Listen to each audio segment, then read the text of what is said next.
What's up, everybody? Welcome to the final episode of PS I Love You XOXO. I'm one of your hosts, Greg Miller, alongside Rocket League Vice President, Podcast Beyond co-founder, Jeremy Dunham. Thank you. Thunderous applause from Kevin.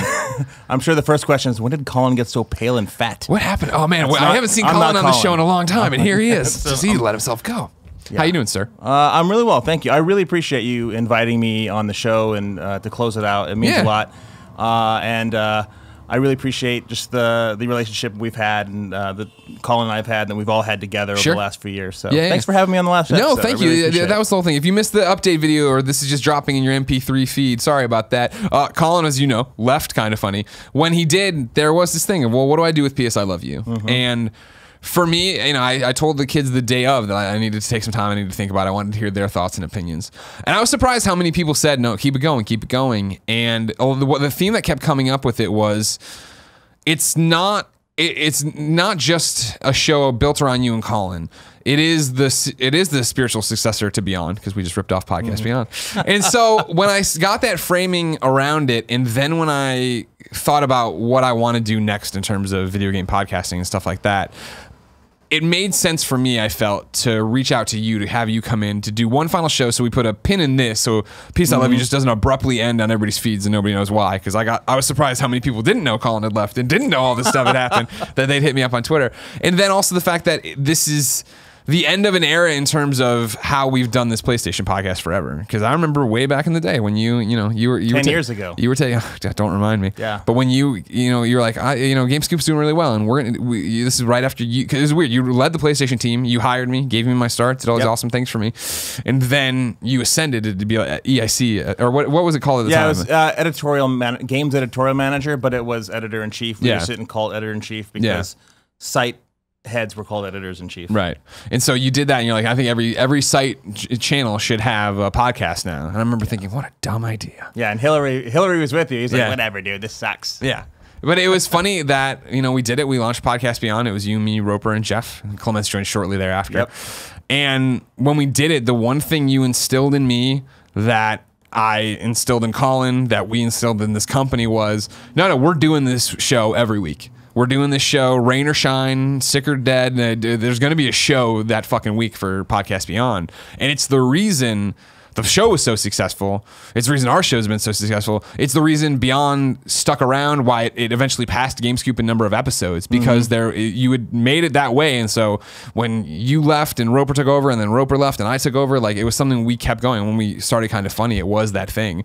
And it's funny to think back now of all the different things you taught me that have led me to this point now. You know what I mean? Not just the podcast stuff. Wow. Yeah. Well, thank you. I mean, I appreciate that. I actually think it's, that's very nice of you to say, but honestly, as someone who listens to the episodes, I've listened to every single episode of the show. It was my way. I was talking to Kevin about it earlier, actually. It was my way of just kind of being close to you guys since I was far away and I don't get to talk to you that much because you're busy, I'm busy. But I think the real reason the show was successful was because of the relationship you guys had on camera and off camera, and the fact that they were able to experience a normal conversation with you guys week in and week out. And while I'm glad to know that I did have some kind of positive influence on you and Colin, and I think really the key to the fact that it lasted so long and it had such a strong audience is because of you guys. And I would say you guys completely. And so I just want to give you your due and Colin his due. And I appreciate the fact that you guys put the show on for so long and did such a great job with it. I was a fan, and I know you guys, and I was always interested to hear what you had to say. And so it's a bittersweet moment. I really appreciate you bringing me on, but I'm sad as a fan that I won't get to hear the show anymore. Though before the show started, you were telling me about what you have planned. Yeah. And I think that's going to be really cool. So I'm sure once you tell everyone else about it, they'll be pretty psyched. And I mean, that's the thing, to bring you up to speed if you missed the update videos, the fact of like, back to the point, you guys wanted to, so many of you wanted to keep going. Many of you were like, no, you got to end it or change it or do whatever. I felt like it was the right thing to do to end PS I Love You, because even though this could have been like Beyond, and what I always loved about Beyond was being there from the beginning. And then I remember, I always talk about it when I broke down in tears at Beyond. 200 when I was getting interviewed by a fan for the blog, and he was like, well, you know, is there a podcast beyond without Greg Miller? And I was like, I hope so, because that's what I want this to be. I've built something here. For me, that sentiment is kind of funny. I want there to be a kind of funny without Greg Miller one day when I walk off to do whatever, or I get murdered by a chicken. Like, that's what I want it to be. So the shows, I feel like, are the moving parts of it. So yeah, I could have brought in another host to fill Colin's seat, but it would have been complicated in terms of, I don't think that, with all due respect to everyone else in the industry, and maybe with all due respect to everyone in the industry, I don't think there's bigger PlayStation experts than Colin and I in terms of the press outlet world, and especially in terms, and because I mean, don't get me wrong, like PlayStation Nation, they do great stuff and they know it really well too. But they're off in Minnesota, like we're not in a place that's kind of funny that I can hire somebody and move them over here and do that from that. And not that those would have been, no offense to them, my picks or something like that. No matter what, whoever I would have put in that seat to continue doing the show would have gotten the shit kicked out of them in comments over and over again on Twitter. It always would have been compared. It's the same thing Max and Brian have had to deal with since we left Beyond. The fact, oh, this show isn't as good as it used to be, blah blah blah. And it's like, I don't want to put something in that situation. You don't want Darren to, like in Bewitched. Exactly. Yeah. I don't want that. I don't want it to be, I don't want to be having every man there, because that just changes the tenor of what this show is. And so in the same way we took the DNA Beyond to make P.S. I Love You, we're taking that DNA to make something new after this. And that we'll talk about it, Kind of Funny Live 3. Of course, June 3rd, that's coming up. When I put that in the last video, so many people flipped out thinking that we'd only talk about a Kind of Funny Live 3. And the Kind of Funny Live 3 announcements, if you can't be here in San Francisco June 3rd, which you should be, kindoffunny.com/KFL3. If you can't be here live, that's all going to go up on Twitter. And then any announcements, shows, ideas, big things, changes we do, obviously we'll be tweeting about them and talking about them. And there'll be videos packaging that information up in forum posts. And Trevor Starkey always does a recap article. So there'll be plenty of ways to figure out what's going on. But for right now, yeah, I wanted to make sure we ended this show somewhere proper, that, you know, there was closure for people, the listeners, because I understand what it's like to just, you know, for all of us on that Monday, we all had, the rug was just removed, and it was like, all right, cool, now we're going to figure out what we're doing, what Kind of Funny is, how we're moving the rest of the show along, the shows along, and stuff like that. But I'm excited for what's next. I think it's going to be cool. I am too. It sounds really cool. As someone who just got a heads up of what it is a few minutes ago, I can tell you, it sounds really cool. I think it'll be really helpful for your community, and I won't say anything else. I don't want to accidentally slip anything out. So, if you didn't know, this is PS I Love You XOXO. It is, maybe was, the #1 PlayStation podcast on the internet. It posted every Tuesday at 9 a.m., rain or shine. And what's the other thing I used to say? Now that I'm adding so many words in there. You used to say, it is the #1 PlayStation podcast. It is, I don't know, usual. I don't remember what it was either. It's been like 2 months since I heard an episode. I mean, you fall out of it. You know what I mean? This stuff. I never wrote any of this down. It's like, these are the oral traditions of my people that are passed down to week after week to all of you. The moral of the story is, if you disappear for a month and a half, your history is it's dead. gone. I have to watch the episodes. Like, oh, that's what we did. That's what I said. Excellent. All right, cool. Well, it started. Housekeeping, of course. Kind of Funny Live 3 coming up June 3rd. If you can, you should come. Xavier Woods is hosting. WWE superstar Xavier Woods. Rocket League. I heard the best Rocket League player in the world. Xavier Woods. He made that claim. He's actually going to be at our World Championship the day before he's at Kind of Funny Live. He proclaimed that last night on Backlash. Yeah. So it's interesting. He's going to our show and he's going to your show, and here we are together. I know. Yeah. Well, that was the thing when we got Xavier, and because I was like, oh, we need a host. You know, we had Troy Baker year 1, we had Bernie Burns year 2, and it was like year 3, who's going to be? And I was like, I'd love to have Xavier, but I can't imagine WWE being cool with that. And WWE was so cool. They were the best to work with. They were like, oh, this sounds awesome. This sounds great. They are great to work with. We announced a sponsorship, a partnership with them just last week. And so far, everything that they've done with us has been exactly as they said it would. Yeah. They are fantastic people to work with. Speaking of Xavier, by the way, just an aside. Yeah. His real name is cooler than his wrestling name. Austin Creed. Austin Creed is a much cooler name than Xavier Woods. Yeah.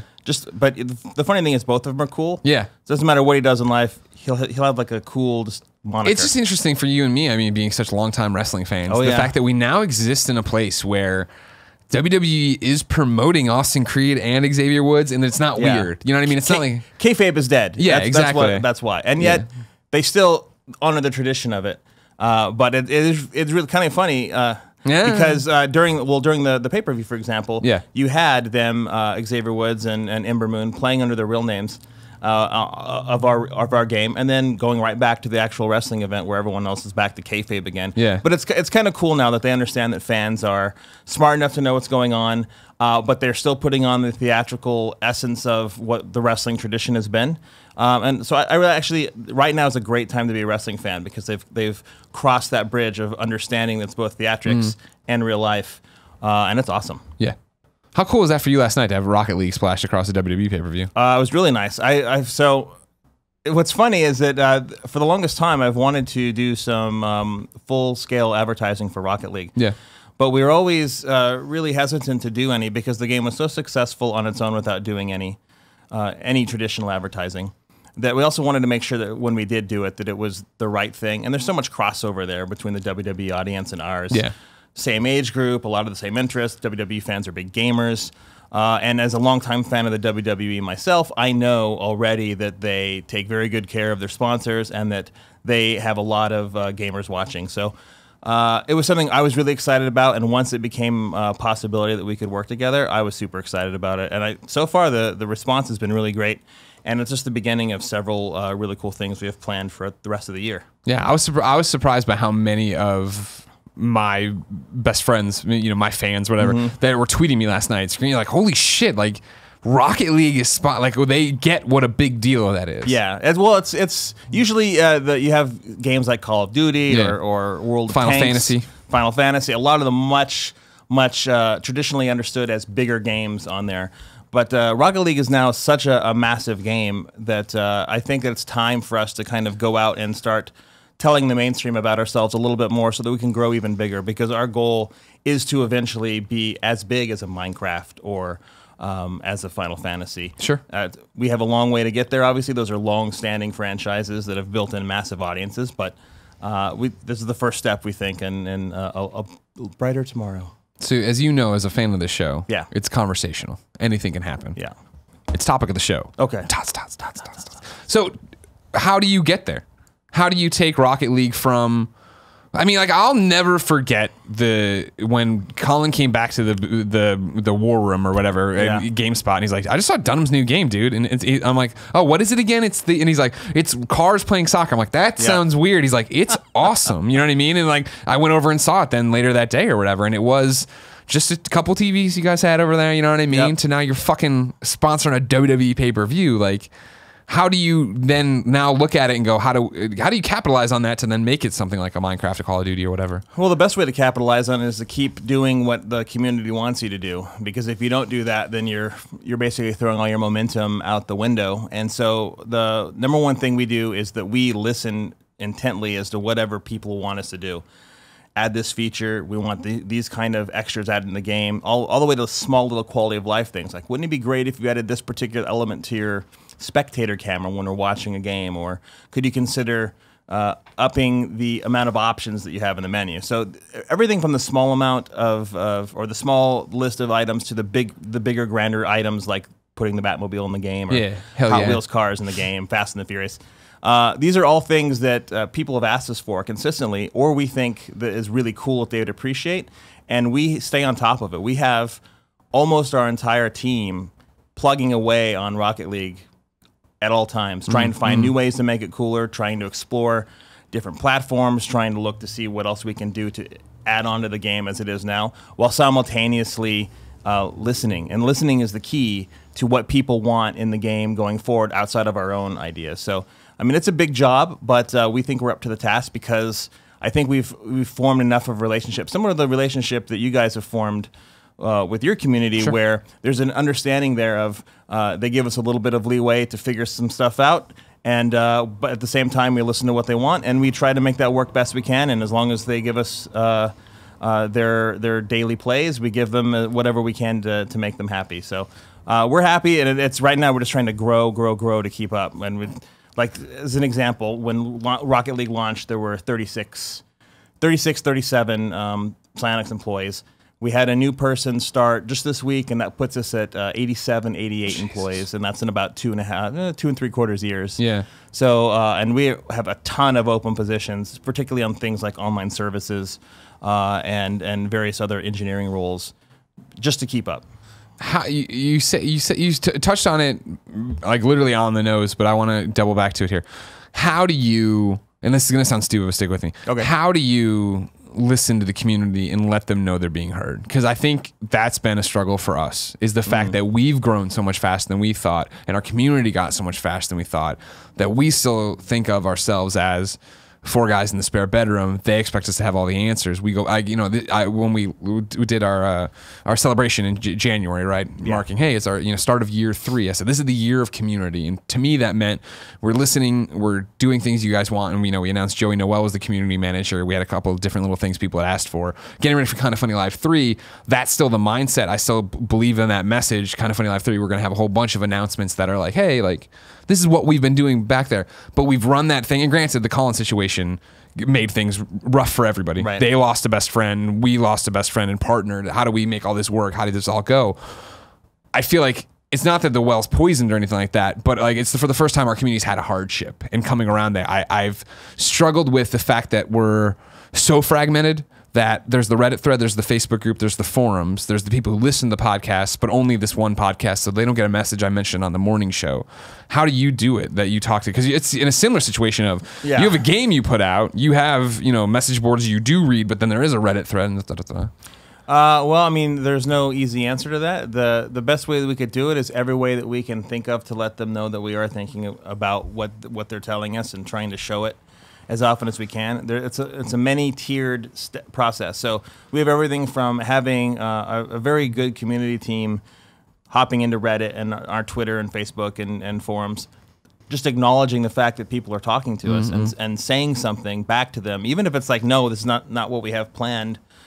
Just the fact that you're there in some kind of way and give them an answer, it goes a really long way. And it's what we've done from the very beginning of Rocket League. Is if a lot of people always ask us, how did you launch Rocket League when you had so many server issues and people weren't that upset with you? And that's a nice way to remember things, but people were upset with us because the game wasn't working online as we'd planned. And but part of the reason that they were more accepting of what we did is we made sure to give them an update as soon as we had one. I remember those days, those evenings, really, 2, 3 in the morning, where none of us were sleeping, trying to rewrite the network code for the game, and our director of infrastructure would give me a heads up that something had changed. And Thomas, whom we've met before, he helped. He was basically the director on the game. He would give me an update, and then I would immediately tell the public. Yeah. I mean, within seconds of me finding out, everyone else found out. And that was indicative of what Psyonix had already done prior to me joining the team as well, when they'd done the original Battle Cars game way back when. And just being that honest, when we don't know yet, we don't have the answer, or we're working on it, and we'll let you know as soon as we can. That means a lot to players, especially in a day and age when everything is a canned corporate answer, of course, or there's no answer at all. I mean, you can go on plenty of high-profile game forums or Reddits, and no one ever says anything as a representative of the company. So that means a lot. The other ways that we do it is, well, I mean, we actually do listen. We have, of the 80-plus people we have in the company, many of them go to Reddit and our Twitter and our forums, and they read what people are saying, and they interact. And we don't have quite the stranglehold on employees chatting with fans that a lot of other companies do. There are certain things that we want to make sure they don't say, like things we're about to announce or whatnot. But we let them listen and comment on various items. And seeing that kind of interaction helps, but it also informs the team, and they understand what the priorities are. And so it's, like I said, it's a multi-tiered answer, and it's one that is ultimately shown by what the product is. When the game goes out, we say we're going to do all these things. Now let's prove it to you by showing you we've added feature 1, 2, and 3, and here are more cars, and here are more crates, and here's another arena, etc. And that's something that is a lot of work, but it's more rewarding for us than just putting a product out, letting it be successful for 6 months and doing something else. That's because knowing that we've now built something with a community and within ourselves that keeps getting bigger, now we just have to try to outdo ourselves. What is the limit? How far can we take it? Yeah. And that's what we're trying to find out. That's why we're adding even more features, why we're coming out in China with Tencent now, why, and that's going to be a free-to-play version there specifically, why we're now advertising on television. We want to try to grow as much as we can. What You talk about it either, being successful for 6 months and moving on to something else.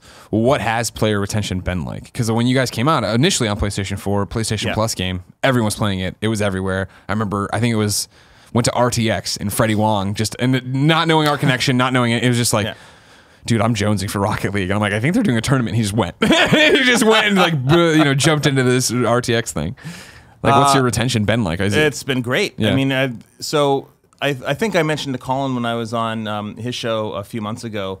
In December, we set our record for most active players in the month, and then we broke it again in January. And so far, if you look at our last 6 months, I mean, that's the trajectory we're on. In the last 6 months, we've had more active players a month than we did the first 6 months, and then 6 months after that. It's all growing. It's not going downhill. Most games, they start to dip after a certain amount of time, just a couple of months. All of our numbers continue to rise. How many games are being played? There's over 3 million games played every day. Wow. That number is going higher and higher. We have between 6 and 7 million active players a month. And so we have really, really good retention. And when you consider that we sold, we're between 11.5 and 12 million copies sold of the game with 6 to 7 million active players a month. That's pretty good retention. We have basically half the people that have purchased the game are still playing it month after month. So to us, that says a lot about the game and where we're going. And we hope that those numbers will continue to rise. With that kind, tell me if I'm off base here, and you don't want to answer this question. That's fine. Sure. With that kind of retention, everything that's going, was this always the plan, or did you shift away from thinking about Rocket League 2 at some point, and or was the plan always to make this support it forever? No, not forever. It was the plan was to make the game and support it for a good amount of time because they supported supersonic, acrobatic, rocket-powered battle cars for a long time. But the thought wasn't that it would be a game as a service, which has essentially become now. Yeah. It would be, we would hope that it be as successful as possible. We'd support it for a few years and then focus most of our resources on something else. And what's happened instead now is we have, and like I mentioned to Colin before, now we have an indefinite support time. We're going to keep supporting the game as long as people want to play it. Sure. And that has now changed the company goals and how we're approaching all the other projects that we have in the back of our minds. And it's been really interesting, and we're still kind of dealing with that growing pain, which has been now like a 2 and 3/4 year growing pain. Sure. But we're getting more and more comfortable with the idea that we can throw more and more resources at the game while not sacrificing some of the ideas that we have for other projects we would like to do eventually, while also trying to make sure that we're not just keeping the game alive. We want to make the game better constantly. We want to find new ways so that this version of Rocket League is better than the version of Rocket League you played a few months ago. Mm-hmm. It's an incredible amount of work, but I think we're there. I think we found our groove, and I'm really and you've known me a long time. I've never been so happy professionally. That's awesome. Ever in my whole career, and I spent 10 years at IGN. Yeah, and those were some very fulfilling years. But I've never been as happy to be a part of something as I am now at Psyonix. I always hate the question of, did you have any idea it would be this big of a deal when anybody asked that? Because of course, no, nobody did. But for you, when did you go, man, this is exceeding my expectations for what Rocket League was going to be? Because how long had you been at Psyonix when they launched Rocket League? About a year and a couple of months. Okay. I started in the beginning of 2014, and we launched Rocket League in July of 2015. And I think that at various stages, the first day, so the first full day, by the end of that, it was obvious that it was bigger than we thought. But as month 3 started to tail off a little bit, we're like, okay, now it seems to be getting more manageable. We did a couple of things to make the game interesting again, and the number shot back up again by quite a bit, and they never dropped again. And so from that point forward, that's what convinced me this is a game that we're going to have to keep supporting as long as possible. In terms of never doing a Rocket League 2, that was just something that kind of organically happened over time, because we would get a lot of questions from other people in the industry, other game companies, like, when are you going to do Rocket League 2? What do you have in mind? And we were always kind of coy when it came to that question. But as time moved on, and the more we thought about it, it just didn't make sense to do a Rocket League 2, at least not right now. I mean, if you have all of these millions of players that are playing every month, why would you want to take a happy, healthy community and then stop everything they're doing and then hope that they move to this new product, which is essentially the same product you've already released with a couple of other bells and whistles. You create bad will that way. You have to stop supporting the game as it is now to focus on this other version of the game. And then what's the number one thing that happens when you release a sequel? Everyone says, what doesn't it have that the first one had? And so, I mean, it's not worth that our relationship and our community to just try to create a second game that would probably sell very well just for the sake of making money again. I would much rather, and the company supports this this opinion, I would much rather that we have a game that people feel like they can always go back to, that they're not forced to buy anything, that they can just enjoy it for what it is and grow along with it. That's a much better way to handle it. Well, it's a business model that I think, not that we were short-sighted on, but having not seen someone nail it, you didn't know existed. Where I think for years at IGN, we'd be saying the real thing will be when Madden becomes a platform. And rather than buying a box copy of Madden every year, you download the new roster updates or whatever the hell it is and get it that way, right? But that is then still an annual process of, cool, this is what it is. Because it's not like a new football team is getting added, or you're going to add a new mode to Madden every 6 months. Right. But with Rocket League, it can be, hey, there are these new cars. Hey, there is this new mode. And then you guys get to promote it like it's a new game. Like, and it maybe not even like a new game, but like it's episodic in the way that Telltale is, you know, moved into this, like, the stratosphere here. They're this giant thing, right? And you remember what they were when you and I started covering them. And it was that thing of, they do that because even though people, oh man, I don't like the episodic content, this, that, and the other, every month and a half, 2 months, right, there's a new game that it feels like they get to talk about The Walking Dead again. And that's a big deal for them. You get to do the same way, but just modes and stuff. Yeah, and I think one of the difference, one of the advantages and disadvantages to the way we're set up versus something like a Madden or a Telltale. Telltale is telling very specific, well done, by the way, stories that have a beginning and an end. So it makes sense that you'd be hitting certain episodes and then eventually they'd be tailing off and you'd start something else. I think it's a lot easier for people to digest something like that, especially when they're only asking for $5 an episode. Madden is also has benefited a bit from being able to have yearly roster changes, and rather than trying to just give you new rosters and on the existing platform, it makes a lot of sense for that group to be able to not only release a game with new rosters, but also new technology, new features, etc. That game is so huge and so technically complicated that it takes a long time for them to add these things to the game. Even though for a lot of the layman gamer, it may look like it's just a slight update over the previous year. There's a lot that goes into that slight update. But I mean, that approach just wouldn't work for us. I don't think it's the right way. I think that era of gaming is slowly going to creep out. You've seen it with our game as an example. World of Warcraft is another great example. It's a game that started now 13 years ago, and it continues to reinvent itself and have new ways to bring fans back and still be interesting. And I think that's what people want. They want to be able to feel like they're not forced to get the same thing over and over again. And I think maybe 10, 15 years from now, I think most franchise games will be that way, where there's more of a, unless it's very reliant on story, that it's more of a platform versus just a series of games. Sure. I think it's a success, you know, you've seen with Destiny, and you've seen with Division and stuff like that, where it is, we're going to support it, and then granted, they just announced Destiny 2, but, you know, they support it for a long time, and they do bring in people, and, hey, you wanted more stories, so here's this new, you know, the Wolves expansion pack. But what happened as soon as they announced Destiny 2? All the fans from Destiny 1, the first thing that, well, I shouldn't say all the fans, but a good majority of the fans, the first thing that started happening was comparing what is going to carry over from Destiny 1 into Destiny 2, what features are going to be in there. Some stuff carries over. Your cosmetics. But you know, what are all the things that that makes Destiny 2 exactly like Destiny 1 and convince me why I should be happy that I'm buying this as opposed to the first one? And that's going to be built into any issue that you run into. Kevin warned me. Kevin's over there doing his job, doing a good job. Say I was breathing a little loud. Oh. Thanks, Kev. I'll keep it up. Was it you or was it me? Was I Sasquatching it? I'm pretty sure it was great. Okay, cool. Was it like horrible the whole show, or just right there? Everybody, I apologize for my breathing. It's like Black Christmas. It's just I'm in the house. The call's coming from inside. It is getting hot in here. Have you seen that movie Black Christmas? No. It's twice. There's the original and then there's a remake. Okay.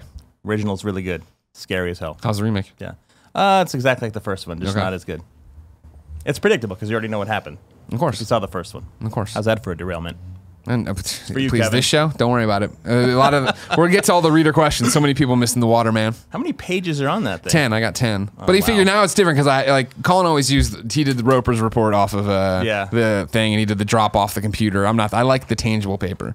That makes sense. When we started doing PS I Love You XO, I tried to switch over to an iPad. Is the final episode going to have a Roper's report, or is that? Oh, we got a whole thing. Oh no, okay, we conversational. So we're in the middle of housekeeping. We insert a topic of the show. We're still kind of in that, but then we'll go to the rest of the segments everybody knows and loves. Gotcha. My thing before I let you go off topic of the show is what is, and I think I've asked you before, but I always like getting updates from you because now that you've been well, geez, when did you hang up IGN and start going into game development? How many years? 2009. Jesus God, we're old. Yeah. Okay, so 8 years on the other side now. Yeah. What's the one thing you look back and like, I can't believe I didn't understand that, I didn't know that?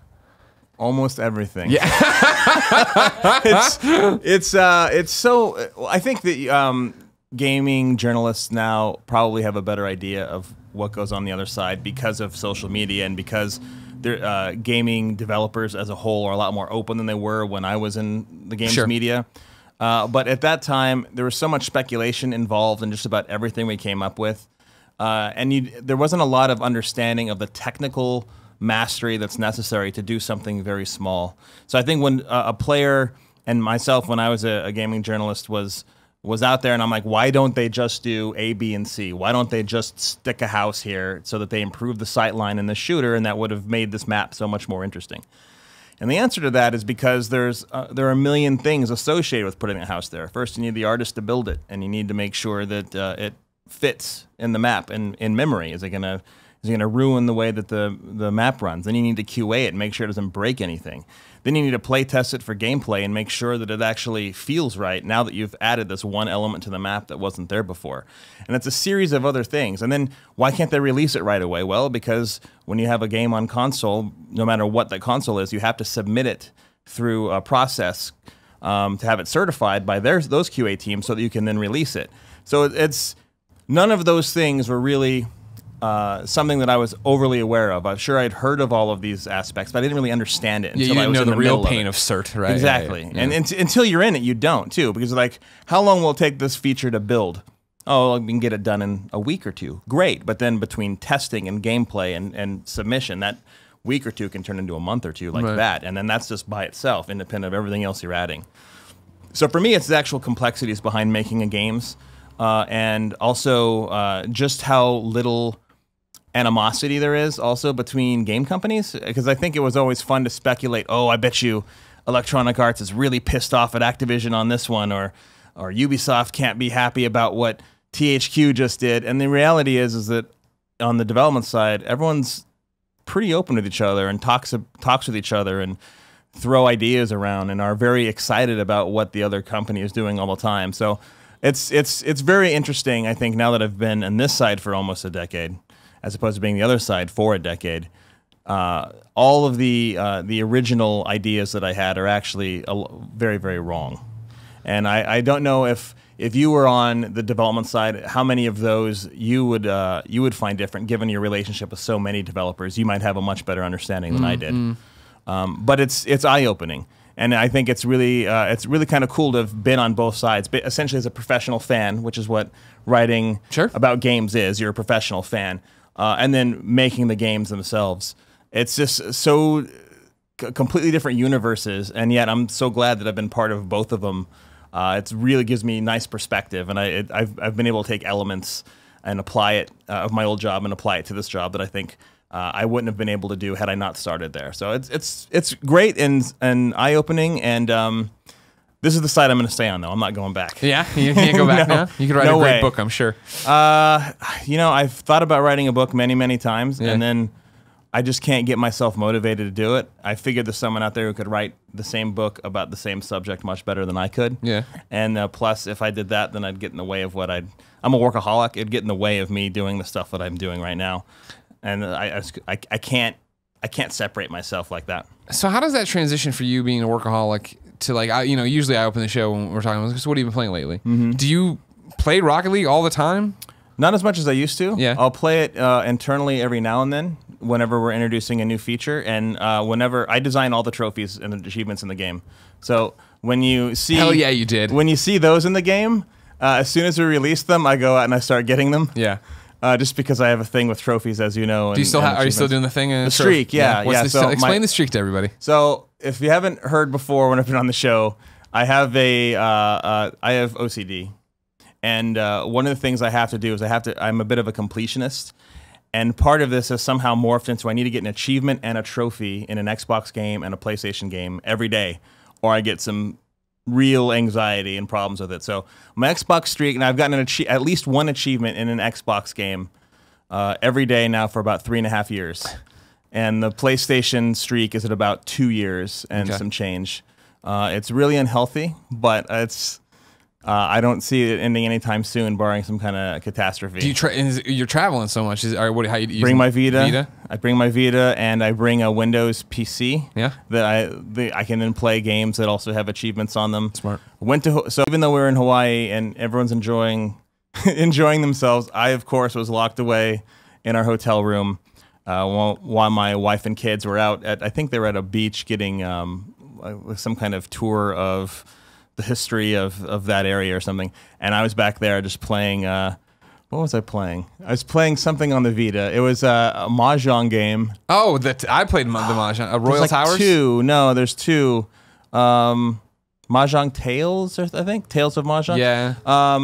And a couple of other games. I started the Taco Master. Hell yeah, you did. I platinumed that one. Hell yeah, you did. But I just couldn't help myself. And of course, on the Xbox side, I was playing an adventure game.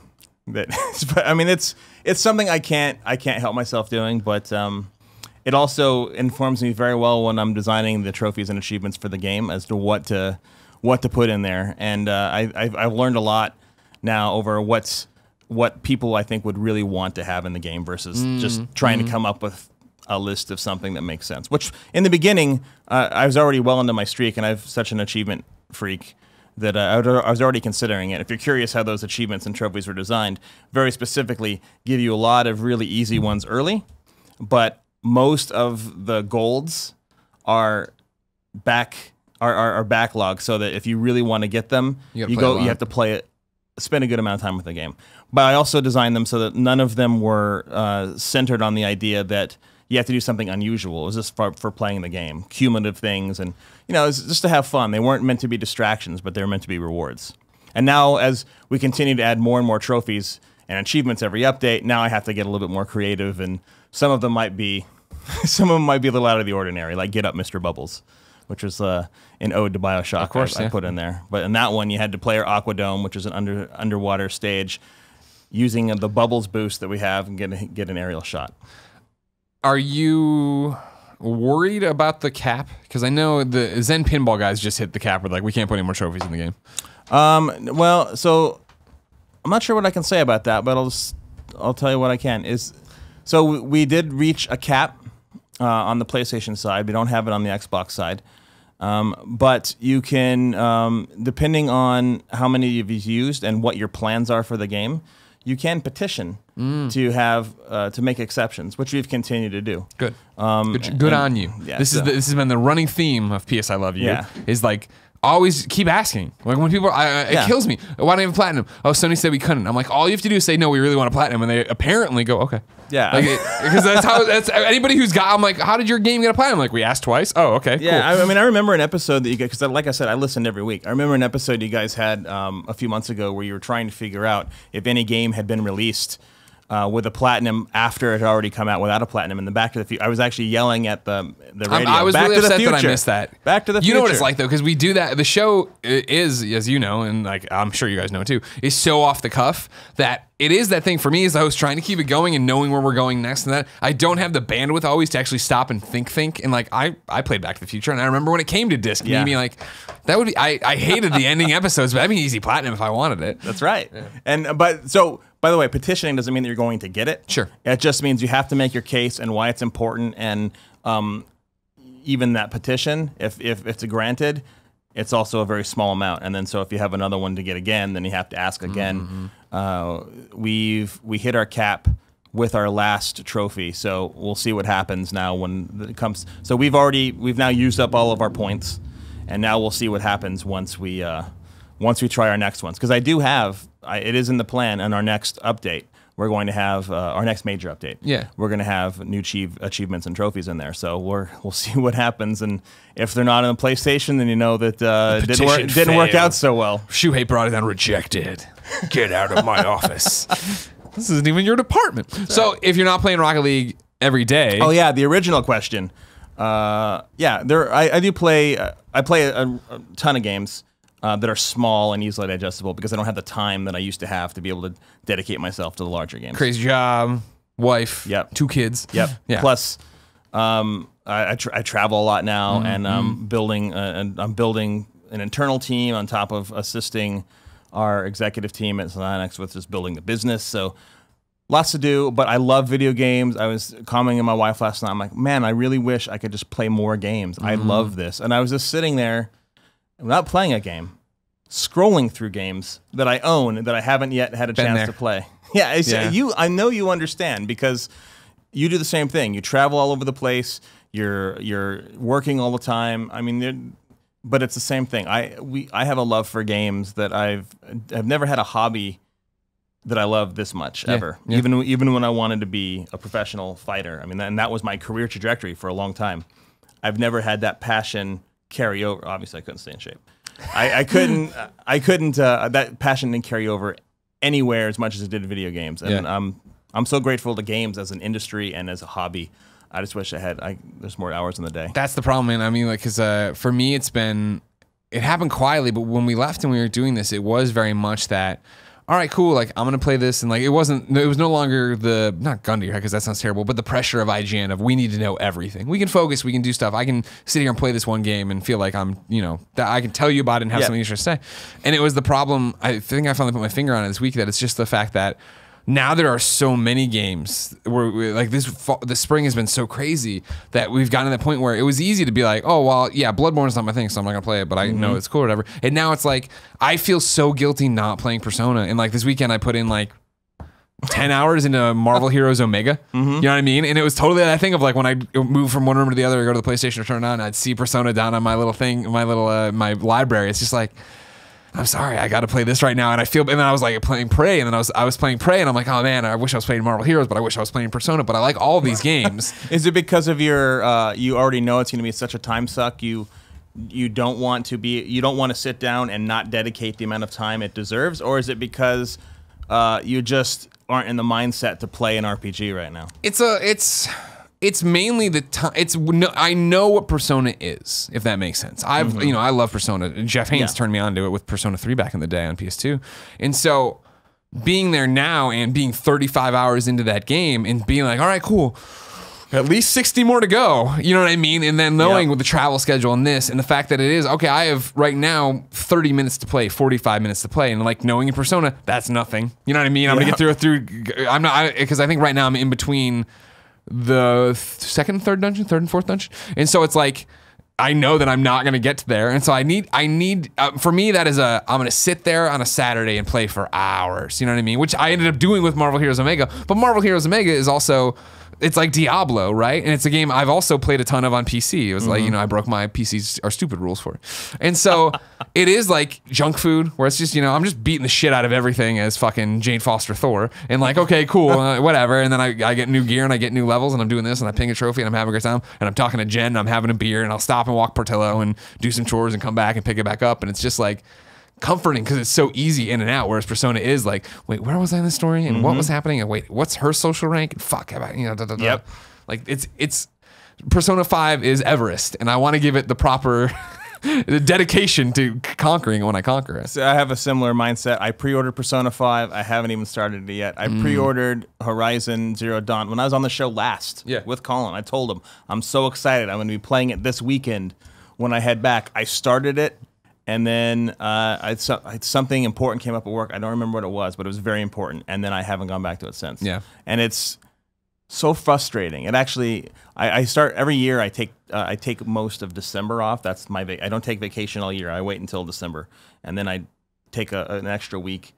and I take most of that time off because it coincides nicely with the Christmas holiday. Yeah. And that's when I already start going through my list of the games that I'm going to play. And so now, unfortunately, I went from having this game that came out in March to now I know I'm not going to play it till December. Right. But it's at the top of my list. Yeah. And I'm sure I'm sure I'll get to it. I mean, that's how I got through Until Dawn, which is a fantastic game. Yeah. I did that in 2015. It was, man, that's other than Rocket League, if I'm to take away my bias, Until Dawn, my favorite PlayStation 4 game by far. I love that game. I'm a big horror fan. Yeah, I know. And they did a great job of storytelling in that. So if you haven't played it, I'm sure you have. If you haven't played it, play that game. It's very good. It'll come up later in the upcoming list of PlayStation software for all the platforms by the Kind of Funny co-founders. But are you just super stoked for Friday the 13th? I don't know because I'm a massive Friday the 13th fan. Huge Friday the 13th fan. Yep. I know the movies backwards and forwards. I own all. I mean, if you remember, you and I went to see the remake and the reboot in 2009. Also, funny story. So here's a quick aside. See, this is what happens when you ask me questions. Greg and I went to see that movie. I took my wife, and you brought your girlfriend at the time, I think. Yeah. And we went to go see it, and there was we were near the end of the movie, and there was like this I'll never forget this. gaggle of 10 kids that had snuck in. They came running up the stairs, huffing and puffing, and sat down next to us in the back of the theater. There was like security came in looking for them. It was 30 minutes before the end of the movie, and they just couldn't stop talking. They were so proud of themselves that they'd snuck into this film. And they must have been a minute into their talking, and Greg just goes, "Damn it, will you shut the fuck up?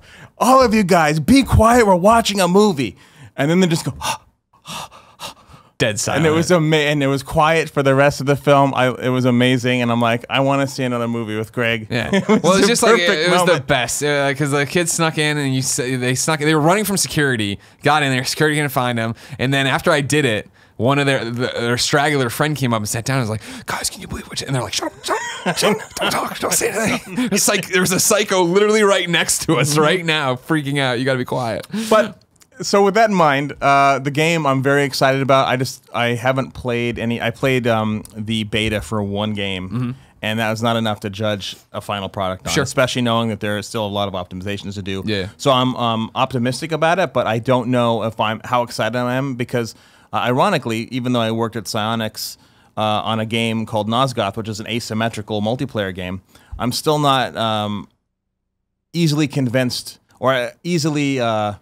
What's the best way to put it? I'm still not a massive fan of asymmetrical multiplayer games because there's always that one or two classes that's always better than another one.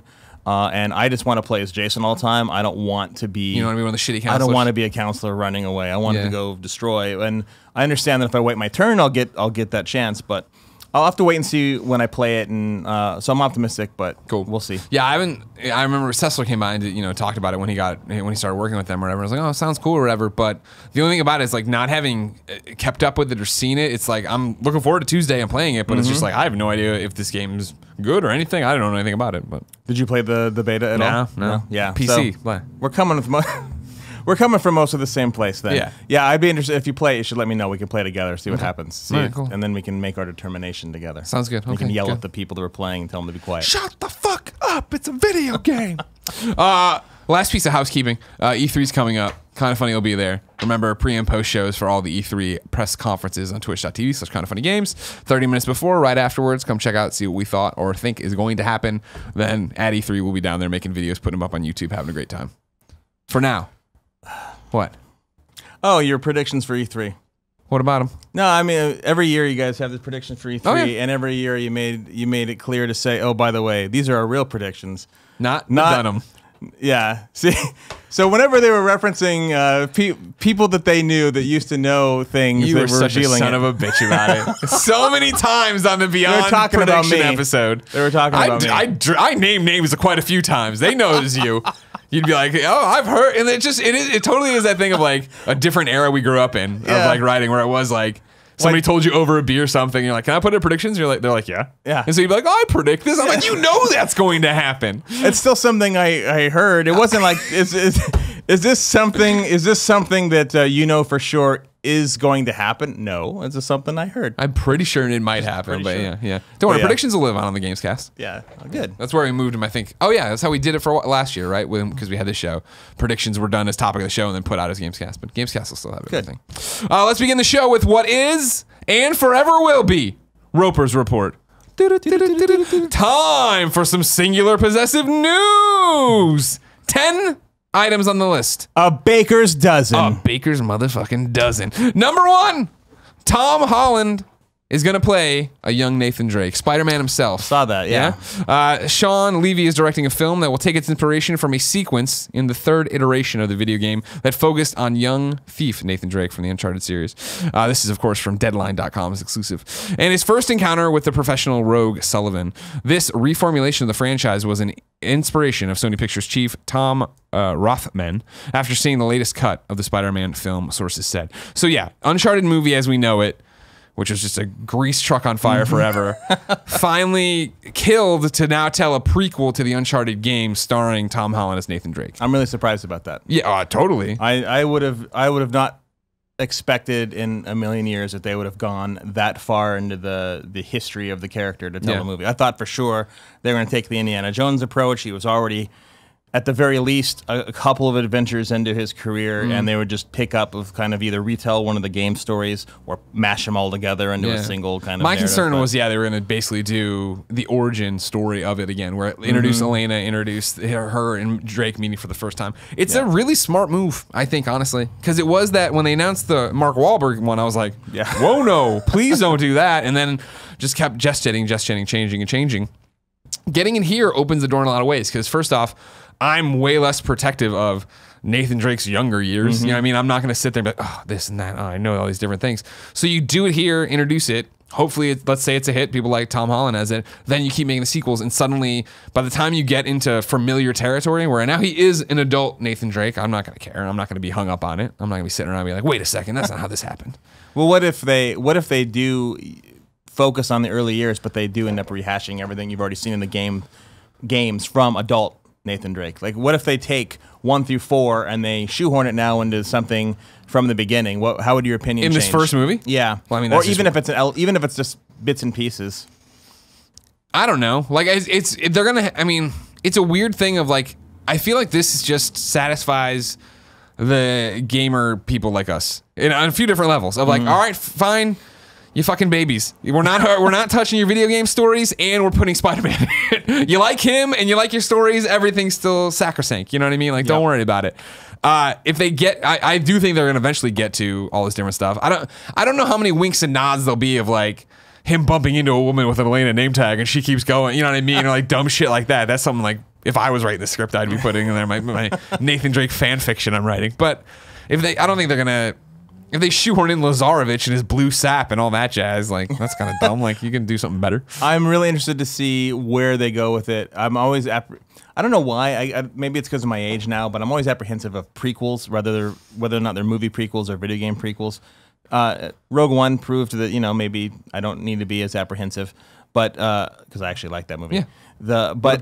There's always an element of taking something that is already well established and trying to tell you how you got there that I think usually complicates a story in a way it didn't need to be complicated. You saw that with the first 3 prequels in Star Wars, and I think that The Thing, even if you're going to, I'm a big horror fan, The Thing, the original, which was a remake itself, from '82, from John Carpenter, they did a prequel to that in the 2011 movie called The Thing. Wasn't necessary. So I don't know. I think I'm always a little on the fence about those, but he's a great actor. Yeah. I really enjoyed his Spider-Man. He was great in Civil War. Yeah, I can't wait. I hope Homecoming comes together.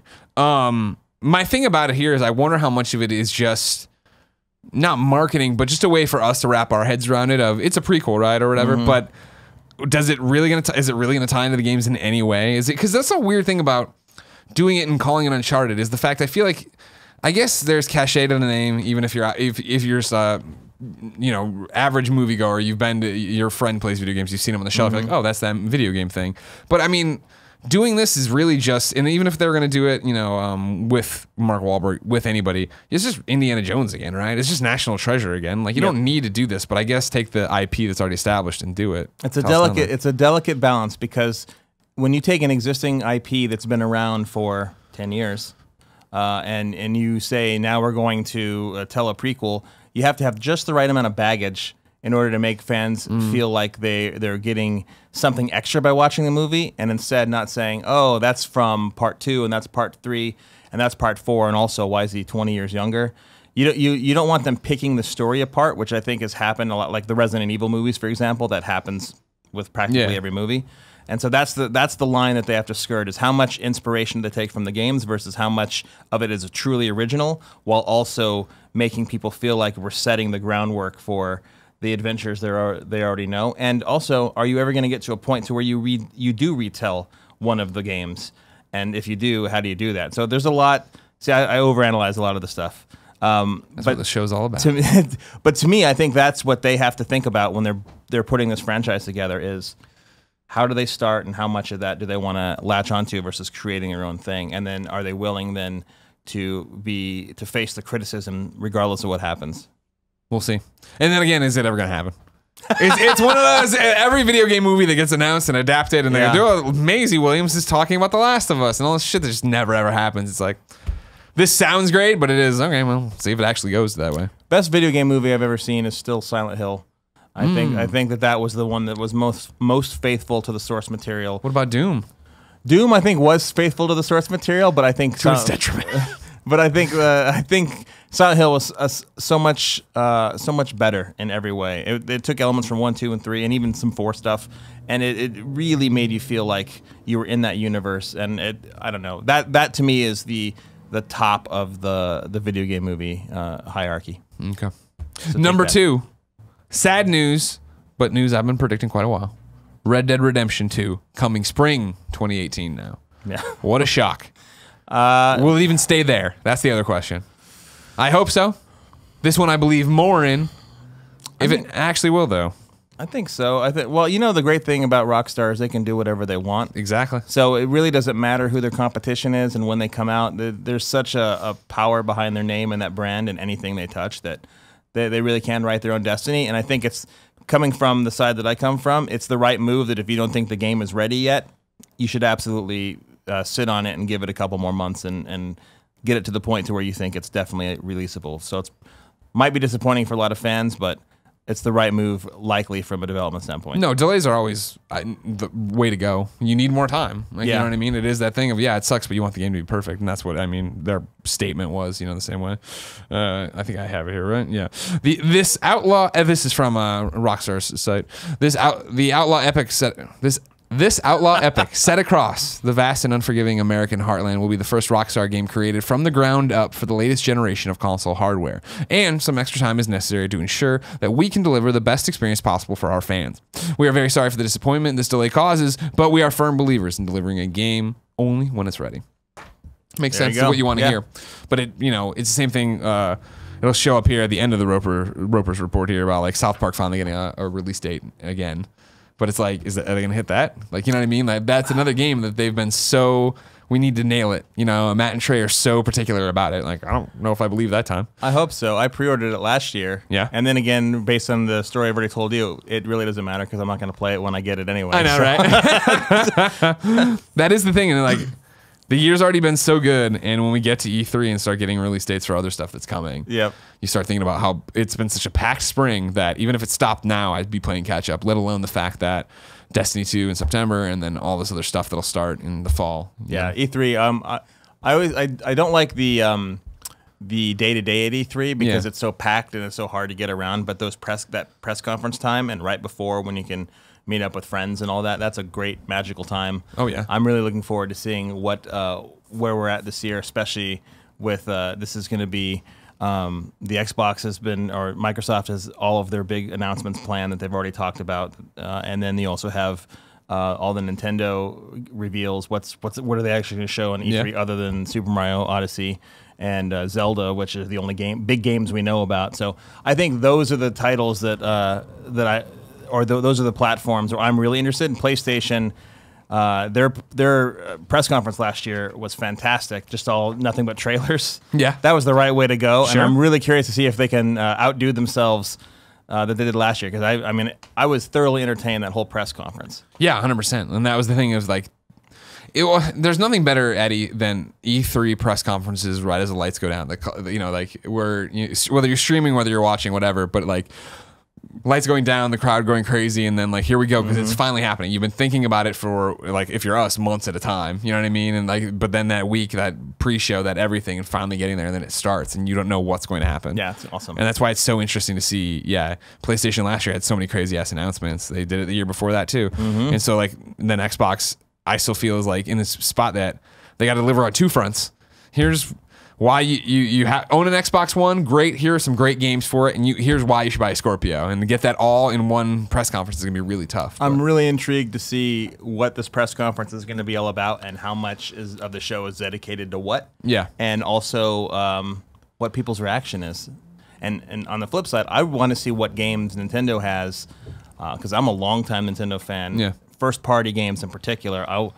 I want to see what they've got coming. 100%. I'm excited. Because, hey, Nintendo, you have a hit on your hands, and you've brought in a lot of people back. How are you going to keep them here? Yeah, exactly. This is a PlayStation show, Jeremy. Come on. Yeah, I know. Sorry. Over here, Paul G. I don't get to talk to anybody, Greg. Paul G. I'm in wrote meetings all the time.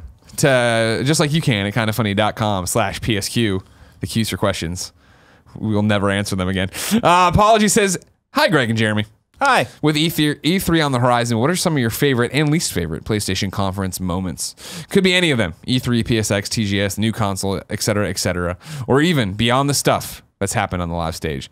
RIP, XOXO, apology. PS, thank you for all the great PlayStation coverage over the years. A huge part of what makes the PlayStation community special is what you guys brought to it. Can't wait to see what you cook up next. Favorite conference memories? I have a lot. I think my... do you want me to go a lot, or just give you one? Go for it, man. My first PlayStation conference ever that I went to was a big deal. That was my first year on the PlayStation team. That was in 2002. And just being able to sit there and that was the first press conference I ever got to attend for any system. Even though I worked on the Dreamcast channel, I never went to any of the Sega events.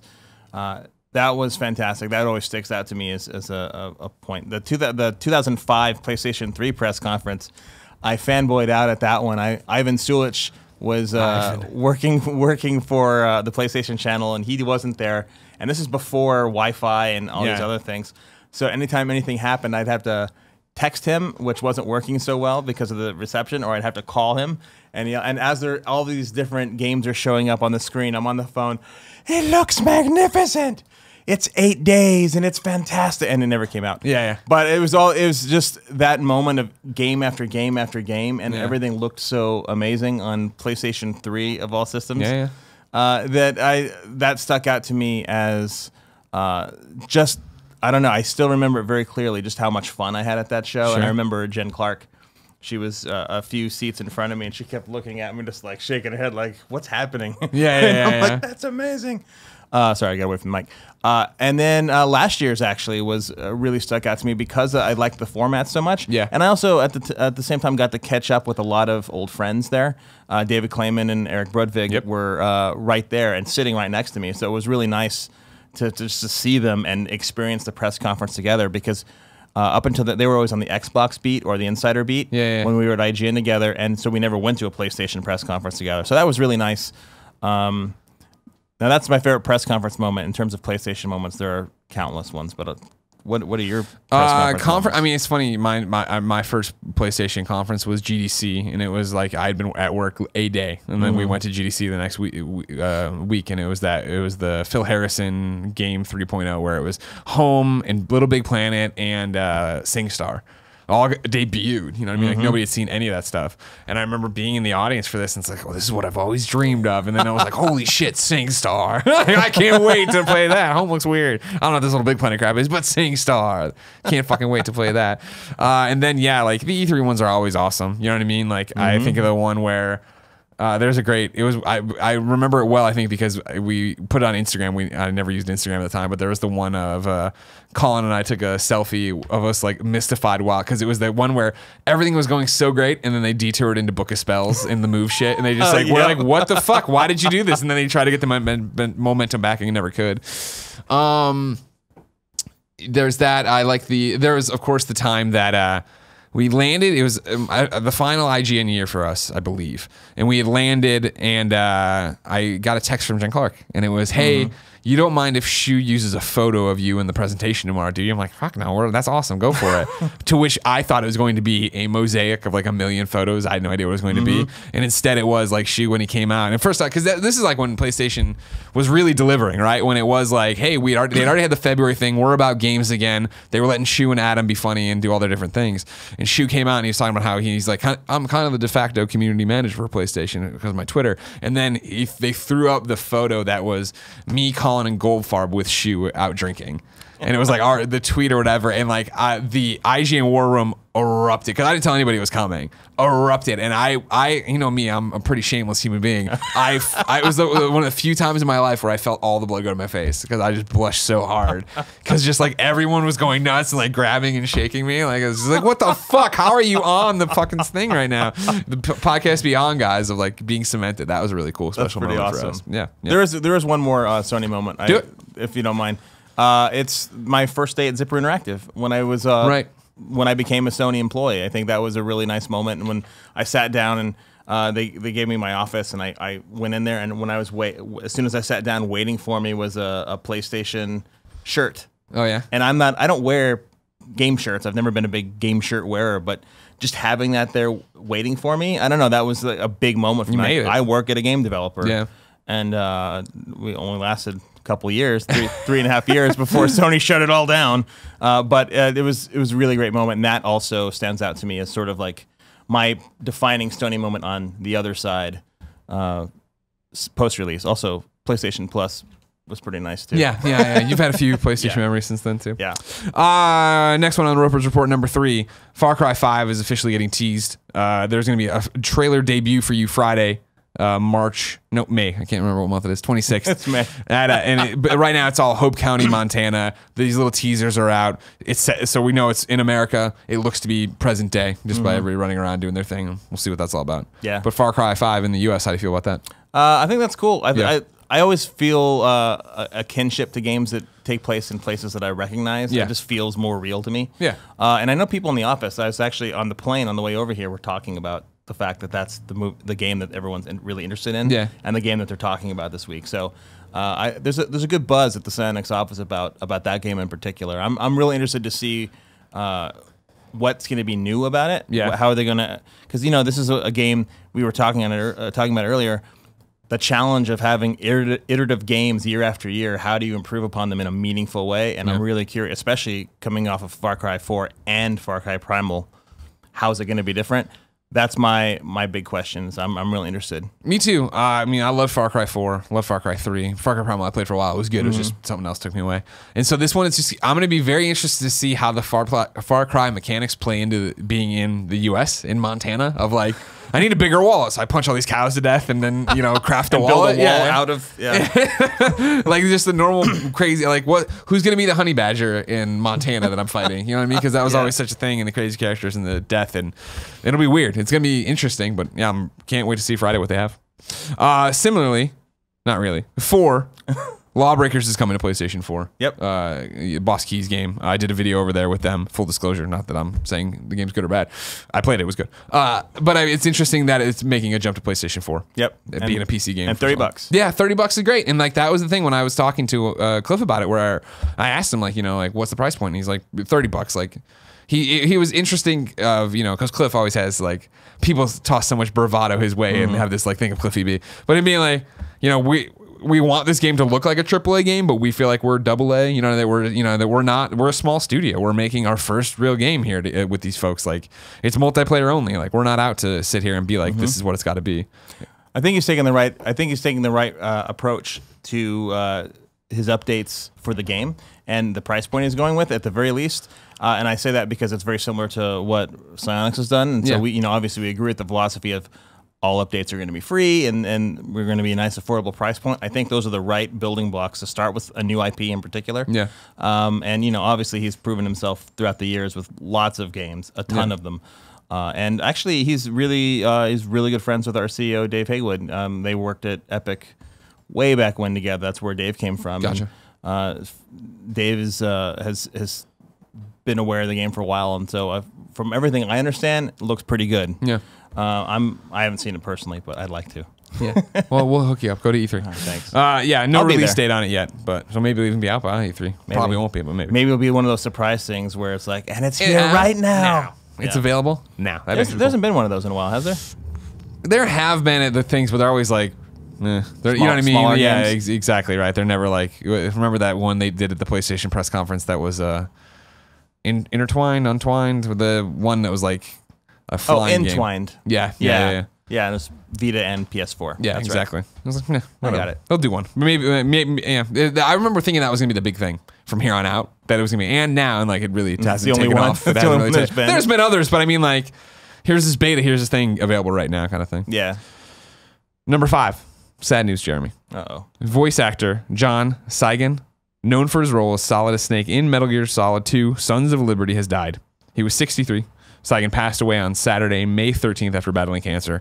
He was also on the commish, which I hadn't thought about in forever, but that Michael Chiklis tweeted about it, and that's making the rounds. He's also a voice in Cars. He did a bunch of other voiceover work, but for our audience, obviously, Metal Gear Solid 2. That's really sad. I don't have anything to add to that out of respect for the man, because I don't really know anything additional about it. But sure, having it's always rough when you lose someone, especially when they voice an iconic character, or a series of iconic characters. But my condolences to his family. 100%. Had to throw it in there. You know what I mean? Metal Gear Solid 2, such a pivotal game for me, let alone for so many of us. I know that was making the rounds. As we said earlier, number 6, Destiny 2 officially has a release date, September 8th, 2017. Whoa, did you play Destiny 1? Very little, but I played a little bit, yeah. Okay. Did any of this get you moving at all, get you thinking about it? No. I mean, when I see big game releases, I find myself analyzing them strategically. Like, is that the right move? Should we consider anything like this? You know, how does that compare to other games? Destiny is the type of game that I would enjoy if I had more time. Yeah. But because I don't, I wasn't able to get into it with someone like, say, Fran. For example, Fran Mirabella, a mutual friend who loves that game and lives it, really. Yes, 100%. But I mean, some trial runs. I think to me, like, from a business standpoint, the coolest thing about them as a business is moving to Blizzard for that. I mean, because they don't have to, I mean, if you think about it, when you release a game on any of the first parties, they take about 30% of your all money they bring in automatically, and in this way they own it 100%. So from a business move, that's a great move for them. And the game itself, I think one of the things that they're gonna have to worry about is how much scrutiny they're gonna come under for how much they're gonna allow you to do or bring over from 1 to 2. There's already a little bit of apprehension from the folks that I know that play the game.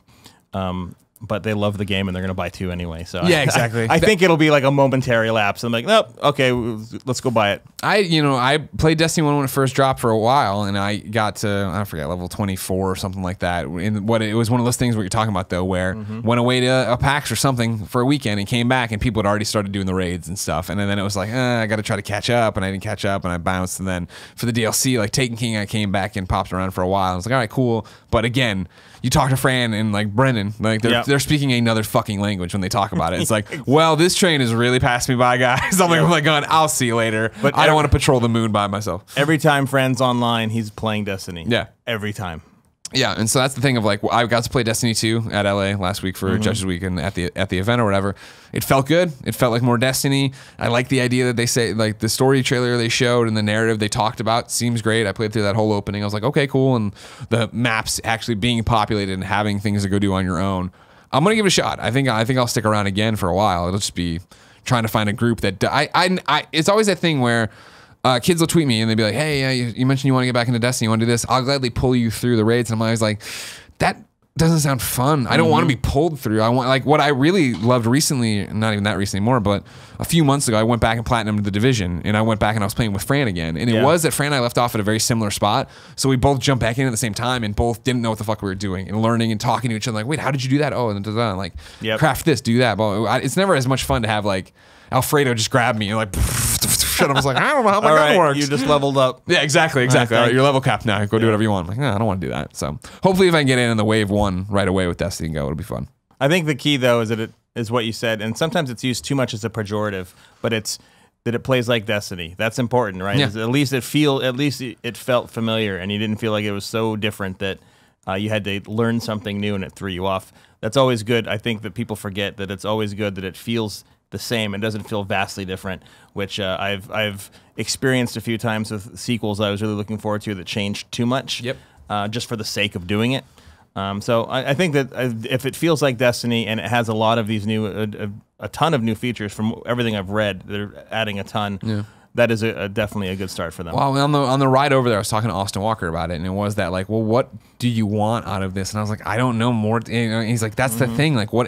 So then I was afterwards like, it feels like Destiny 1.5, right? And he's like, yeah, but that's not a bad thing. I'm like, no, I don't mean that's a bad thing. It's quality of life improvements is what he kept saying. And it is like, all right, fans. And that was the thing of being in that audience that was like fans, right? Like there were people like us there that were journalists or press or whatever you want to, enthusiast media, professional fans. But then there were the ones who were like, I have the Destiny podcast and this is the other Destiny podcast. Like all these people there that were like cosplaying and totally fucking into it. Like they were popping for everything. I was like, all right, it sounds like you're getting what you want.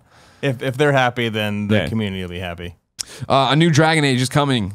Eurogamer sat down and spoke with Alexis Kennedy, who had the following to say. He's a writer. He's a writer who got hired over there. Turns out he's writing the new Dragon Age.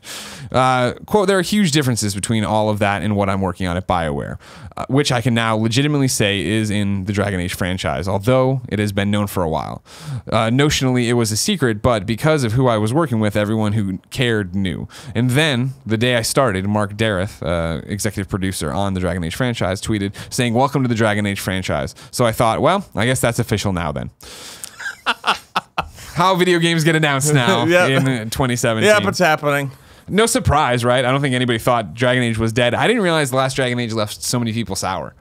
Me either. It was a thing where it's like when Mass Effect Andromeda hit and people started talking about it, and I was paying attention and talking or reading more, I guess, more about BioWare. It was like so many people were put off by the last one. I was like, oh, I thought people really liked it, but I didn't realize it was that to a point where people thought it might be in jeopardy or whatever. I wonder if it's a little bit of revisionist history too. It's because of the Mass Effect reaction, and on top of the fact that when you have a certain number of sequels, you start to get this kind of feeling amongst the games press in particular, where it's just like, well, here it is again. Yeah. And there's that level of excitement isn't quite what it would be for fans. I think the real question, and I don't know what these numbers are, so this is just a guess, but I think the real question to see how well it was received is, how well did it sell compared to the last ones, and were people still playing it after a long amount of time? I think that's the real the giveaway. I think the fact that they're making another one shows it is received well enough to make another one. Yeah. So I think that at least they have that to rest on. I think, pardon me. I think one of the things that they do have to be mindful of, though, because of the divisive opinions of Mass Effect. In particular, to be really careful, I think, when this comes out about just how much different and how similar it is going to be in the right ways, and making sure that they can scratch the right itch for folks. Because I think now, especially on the heels of the mixed reactions to Mass Effect, there's going to be a lot of, I think, heightened expectations for this, and maybe a lot of doubters coming in before anyone even knows anything about the game. Yeah. Well, it's just interesting too. Like, you keep talking about our decade of doing all this. Like, I always thought Dragon Age was going to be a bigger deal than it was. I remember when they announced it, and I was like, oh man, this is going to be huge. And then that reaction to the original Dragon Age was like, it was almost there, but it wasn't. And then Dragon Age 2 came and more people liked it, but it wasn't like and then Inquisition came and went, and it was. And then granted, I feel like as you go on that, there's just more and more games. Like that was the problem, I guess, that the landscape got so much more crowded. But after Mass Effect and stuff like that, I was like, oh, this Dragon Age is really going to catch fire. I think you just have to, sometimes it's just about, are you in the right wave of consciousness too for what the sort of games that people are looking for right now. Right now we're at the top of the pinnacle of the demand for sci-fi games. Yeah. Right. And so because sci-fi games are so heavy, is something that's more medieval Renaissance sort of era going to be more well received now because it's not a sci-fi game, and maybe it'll be able to actually see more success because it's different from everything else that you're seeing right now. Yeah. Whereas Mass Effect was part of that sci-fi wave. Yeah. I'll play it eventually. I'll stick it on that list of 4,000 games to touch eventually one day in December. I will hit the buy button on it. I do that with a lot of games. Sure. $30. Yeah. Just, come on. Yeah, come on. Some support for these people. That's right. Number 8 on Roper's Report. It's the April NPD numbers, and it was a good month for Persona. Mario Kart 8 won out with the number 1 slot, but then the following are ranked, obviously. So it's Mario Kart at number 1, Persona 5 number 2, Legend of Zelda Breath of the Wild, MLB 17 the show, as always, just trucking through there. Sony San Diego. It's the only baseball game. Yeah, I know. Well, one of the this is RBI. Yeah, but like this is the real one. Yeah. Tom Clancy's Ghost Recon Wildlands, surprising. Grand Theft Auto 5, Mass Effect Andromeda, NBA 2K17, which can never be fucking removed from the list. Overwatch and Call of Duty Black Ops 2. I don't believe it. There's no Rocket League on there. Yeah, exactly. Well, this is it was just, NPDs. So, you know why there's no Rocket League on there? Digital. No, it's not because it's digital. It's because we don't subscribe to it, so we're not a member. Gotcha. So a lot of the information you'd have them, they're not. Oh yeah, because they are counting digital now, aren't they? Yeah. Right. But that might change. Oh, yeah. Thinking about subscribing, huh? Thinking about it. Yeah. Start clowning these people out. Get in there. Get the fuck out of here. Black Ops 2. What are you doing on this list? Now, Black Ops 2, by the way, that is an amazing story. The fact that game has so many years on it and continues to do well, particularly on the heels of the backwards compatibility on Xbox, that's really impressive. And I think that goes to show you that if you support a game and you have the right niche, that you don't have to worry about releasing 4 other versions afterwards. I think that to me, that's a testament to how good that game is and how much the fans love it. Speaking of games fans love, Greg Way, number 9. Life is Strange 2 is happening, but it's not going to be at E3. Oh, no spoilers, please. Have you not finished Life is Strange? No, that's on my backlog. You son of a bitch. So Corey, our game director at work, he loves that game. He thought it was fantastic, and he's been trying to get me to play it for, I don't know, a year plus. I want to play it, but I just haven't gotten there yet. We'll get there soon. We don't know when it's coming. Not going to be at E3. It's in the works. They put up a video because they hit 3 million copies. I think moved to Life is Strange, and they said that. And then they put up a post. This is an excerpt from it. We can indeed confirm that the original Life is Strange team at Don't Nod are working on a brand new Life is Strange game. We can't wait to tell you all about it when the time is right. But for now, we are hard at work ensuring it is the very best we can create. So interesting tease. Drop that out there. I like that they said not at E3, so you're not going to be disappointed when it's not at E3. What if it's to throw you off though, and it is at E3, and then like surprise? It's the David Jaffe move. Yeah. Well, I'm not going to E3. Twisted Metal ice cream truck comes out. Drives out in one. Yeah. You lying bastard.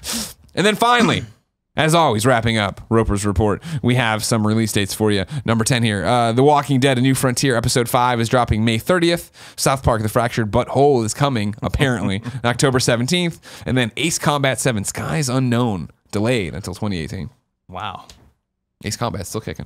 Man, that game's been around for a long time. But good on them, man. They keep bringing them back. Yeah, it's in VR now, too, so all right, cool. Yeah, so to me, I'm really interested to try that out because it's. I think the threshold between enjoying yourself and getting really sick is just it's the right lines there. about this big. It's there. So I really like to try that out. Can I ask you a question about this? Of course you can.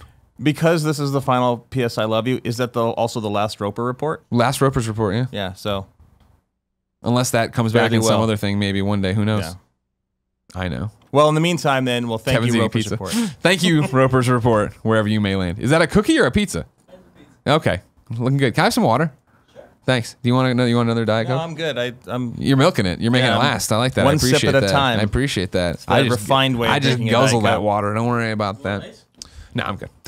Famous Custard wrote in to PS I Love You. He says, "Hi, Greg and Jeremy. Hi. I was really bummed when Colin first left Kinda Funny, but over time I've come to accept that it's for the best. Sure, I'll miss seeing Colin and Greg together, but now you can go off and do the things you both want to do. And the morning show is funnier than it's ever been before.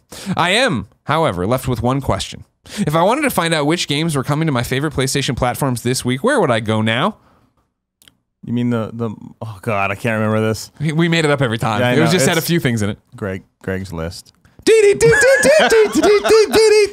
Now, what I loved about the upcoming list of software coming to the PS4, PS3, PlayStation Vita, PlayStation PSP. Vita, and sometimes VR, sometimes PSP software by the Kinda Funny co-founders, right. is that there was another Beyond Lineage in there. Is that Clements wrote it every week? Because all we did was read the drop. It was very lazy. Yeah. It's probably. I mean, this is a lazy show to begin with, but this is the laziest segment of the show. And I remember when he was on paternity leave too. You guys were like, nothing's coming out. What do we do? I don't know what's coming.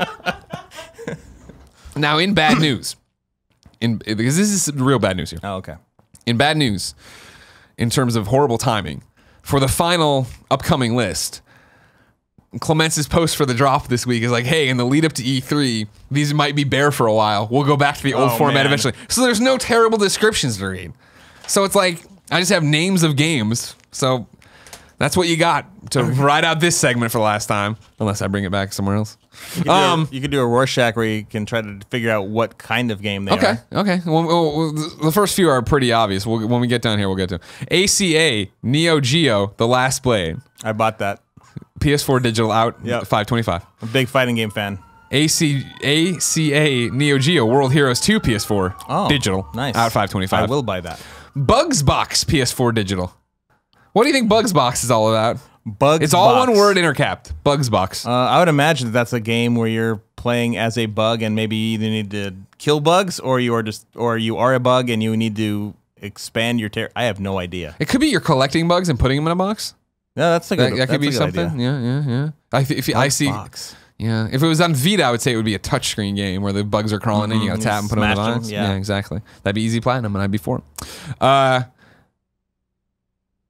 Deliriant is coming to PlayStation 4 digitally. God damn it, Clements. Sounds like a shooter. Embers of Miram, PlayStation 4 digitally. Eternal Ring, PlayStation 2 Classic, PlayStation 4 digitally. I remember that game. Friday the 13th, the game, PS4 digitally, out $526. I'm hopeful. That feels like it'll be a fun Let's Play game for us all to play. To jump in and do a bunch of Friday the 13th things. Does it let you set up your own, can you do your own private matches or do you have to play on public servers? I have to imagine you could. I mean, I have to imagine. Well, Please! Yeah, let me know when you're going to play. I will. You're getting it on PS4, right? Of course. Okay. Get Even's going to be on PlayStation 4 digitally. Did you see the trailer for that? No, I don't. So I've seen know the what Get Even trailer. is. Okay. This is like a survival horror-esque type game. At least from what I could surmise from the trailer. It looks like a very... it looks like a very Japanese survival horror game. Okay. And it might not be, but it looks that way. A lot of innuendo, but not a lot of specific plot points in the trailer. Has kind of that, do you remember The Haunting Ground? Remember that game? No. Oh, well, if you did, it remind you of that a little bit, I think. Okay. Maybe. Perhaps. Guilty Gear XR'd Rev 2. It's Zerd. Well, I mean, that's not how it is. It looks like third, but it's XR'd. Yeah, my wife's going to play that one. Really? Yeah. Fighting game. PS4. Oh, yeah. Yeah. She's so big fan of those. Oh, yeah. Digital retail. Kung Fury Street Rage PlayStation Vita. Out the 25th digitally. Mm-hmm. Plantera. Not Pantera. Plantera. PS digital. No Cowboys PS from Hell. Vita digital. Portal Knights, PlayStation 4 digitally. I've actually seen key art for Portal Knights, so that's a real game. Good to know. I've seen that one too. Isn't there another version too? Like there's a special edition that comes with extra content on it. I thought I saw that Probably. when I was going through the upcoming games list. Yeah. Yeah. Pox Nora, PS4. Puzzle Showdown 4K PS4. Rhyme, PlayStation 4 and retail. Or it is retail. Long time coming on I that know, one. right? Yeah. And I was surprised. Rhyme, of course, has a whole story behind it of it was a PlayStation exclusive. They came in and took away the dev kits because it wasn't good enough. I'm like, okay. I saw that at Day of the Devs during GDC. Is that true or is that the speculation? I think it was that they took them away. It was true that happened, but I don't think it was as angry as people made it out to be. Give us a fucking dev kits, you lying ass motherfuckers. That's Tequila Works, right? Am I getting that right? Rhyme developer? Yeah. Yeah? Okay. I don't know. You just say, yeah, it's probably I'm true. agreeing with you because you would know better than I am. See, I've been gone from the media side, so now I don't know anything about a game until it comes out. There's a lot of reasons that you don't get me wrong. I miss Colin around here, but he was the human computer. Yeah. Where I'd be like that. Now, granted, Colin would be the same thing. I'll be like that. Colin would say something. I'd be like, "Is that correct?" He's like, "I don't know." That was always the biggest thing. He's usually right. So he's like, "Whatever." I used to have some of those qualities, but as I get older, I forget more and more. Like I don't even remember what time I got here today. Tequila Works. All right, I was right over there. Tequila Works. Yeah, well done. Yeah. Anyways, saw it at Day of the Devs at GDC, and I thought it looked really cool. And it was. I got there late. They were already in the middle of their demo, so I was just watching. And then at the end, he's like, "That's Rhyme." I was like, "Oh, this is the game everybody was worried about for a while." That's fine. Don't worry. I mean, hopefully, we'll see. Maybe it's a complete garbage pile. You never know. You never know what we're gonna get. But what I saw looked interesting. And that's the Greg Miller endorsement. Samurai Warriors: Spirit of Sananda or Sananda PS4 detail. Sonata. PS4. Smugglecraft PS4 digital. Everybody putting the craft in there. You know what I mean? Spellspire PS4, PS Vita digital cross-buy. Star Ocean till the end of time PS2 classic. PS4. I reviewed digital. that game for IGN. What'd you give it? 8.9, I think. Really? Oh, It was high. okay. Or 9.9. I don't know. I didn't really give it 9.9. I liked it, though. I remember that much.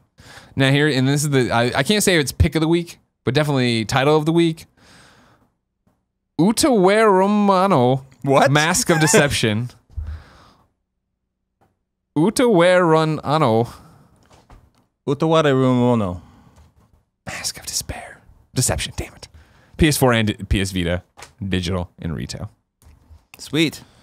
I do miss the descriptions. Those were fun. Yeah, right. And then you guys would talk about how you need to do them yourselves. Yeah. Yeah. I could have written some great ones for you. Clements, hit me up next time. That could be like a new thing, though, where they leave them blank and now you Mad Lib it. So you just come up with a bunch of different there was explanations. That was for it. that was another one of my favorite segments where when Colin would read the description and then leave off like a word and then I tried to guess what it was. And I was like dangerously close so many times, like how fucking horrible write-ups are for all this crap. It's time for trophy time because we already did topic of the show. Sweet. Looking over here at XOXO, seeing what they got.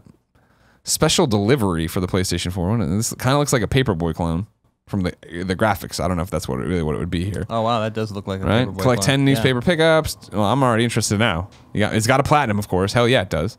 If it's hard like Paperboy, though, it could put some people off. So hopefully it's tuned a little bit for the current generation. I was going to say, it's 2017. They'll definitely not be fine about that. Complete all deliveries in downhill section of breaking news without using brakes. Well, now we got to look up breaking news video game trailer. You know what I mean? Breaking news. All right, let's see what it is. Though it won't be when this airs in 2 days, right? No, this goes up tomorrow. Tomorrow? Yeah. Oh, yeah. Well, shit. Breaking news isn't a great. It's all the video game websites. This isn't good SEO at all. Breaking news game trailer? Breaking news game? I think part of the problem is if it's breaking news, it's just it can be anything. Yeah. Okay. Well, we'll look into that harder. Yeah. But yeah. Well, wait, hold on. Oh, the platinums. The platinum is called breaking news. The game is called special delivery. Okay. Hold on. We're trying again. Do they have one called like this just in? Some of the other cliches. I'm sure they do. That'd be good. That's Here we go. That's what I would do. What the fuck? Special delivery is a PSVR game. Oh, wow. A PSVR game where I'm delivering newspapers. Damn right it's rated T for teen. If you thought delivering newspapers was easy, I'm going to read you the trailer. You haven't delivered to this neighborhood. And then it's very basic looking. Okay, all right, I'm in. It is like Paperboy, just in VR. First person Paperboy, all right. Hell yeah. Hell yeah! It doesn't look easy though. It looks like it might challenge you. Maybe. Kevin, I know we're playing tomorrow. Playing special delivery on PlayStation VR. We got it all set up. I know we do. It's not entirely true. All right, cool. I mean, yeah, okay. That looks like. I mean, it looks basic as fuck, but that looks fun. I'll give it a try. Now I really want to know. Let's see how. Papers, Please is one of the trophies. How about that? Accident Prone, sure. Tree Killer. Tree Killer 3. Throw 1,500 newspapers. That seems like a lot. But I'm sure there's going to be a section where I can just go pop, pop, pop. You know what I mean? Yeah. Gnome news is good news. Unless they limit how many newspapers you have. So they're coming to get you. Yeah, exactly. Demolition Man or Woman. Respect your elders. Human speed bump. Huh. All right, well. Know this just in. No. So a missed opportunity. Right. A rare one there. When they do the expansion, they can throw it in there. Broken Ages trophies are getting updated or something. Why is that on here? What happened to Broken Age trophies? Broken Age has been out forever, right? Oh, yeah. It's been on Vita, too. I don't understand. I'll have to look into it. All right, so nothing. No games of note. These are the quality segments that we're going to continue to bring You're you. all going to miss these, right? What is it? I don't know. Special delivery. What is this thing? Hey, let me narrate a trailer I'm watching. Kind of funny. They can't see. Yeah. I do have a question for Trophy Time, though, from Dark Griffin. Hey, Greg and Jeremy. Hey. This being the last PSI Love You, I thought I would ask about the future. In particular, the future of trophies. Being an avid trophy hunter, I recently hit 44 stars and going to eclipse 13,000 trophies soon. Wow. I've spent a lot of time wondering when and if the trophy system will be obsolete. The Switch is sustaining without an achievement system, and the top trophy hunters claim Sony pays them no attention. So please, enlighten me like you used to do each and every week on PSI Love You XOXO. Just where do we go from here with our shiny PSN profile of stats? Thanks for everything you guys do. Thanks for every podcast, and here's the future. Jensen West. There's no way they get obsolete. They're going obsolete. I mean, you just look at XOFace, look at PSN profiles, look at True Trophies, True Achievements. there's a massive community around the collection of these, and achievements are now in practically every Steam game that you play.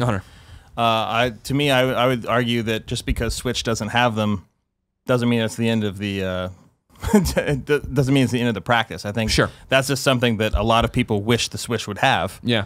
I don't see it going away. I think it's something that's now ingrained as a part of gaming culture just as much as a controller and yelling at each other is. I just, before this filmed, the Ask Kinda Funny Games Anything video that'll go up at the end of the month on the last Saturday, which I guess since I did it's probably this Saturday. Is that right?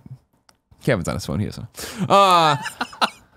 And the question came up about how, man, why Switch? It was like, there's 3 things the guy thought Switch was doing wrong, and one of them being the lack of an achievement system. And when the Switch got announced and then we said there wasn't one, I was like, oh, that's kind of stupid. But it's like, it honestly hasn't affected me, number one, because I'm not like you. I can only commit to one. You know what I mean? Like, I like my PSN trophies.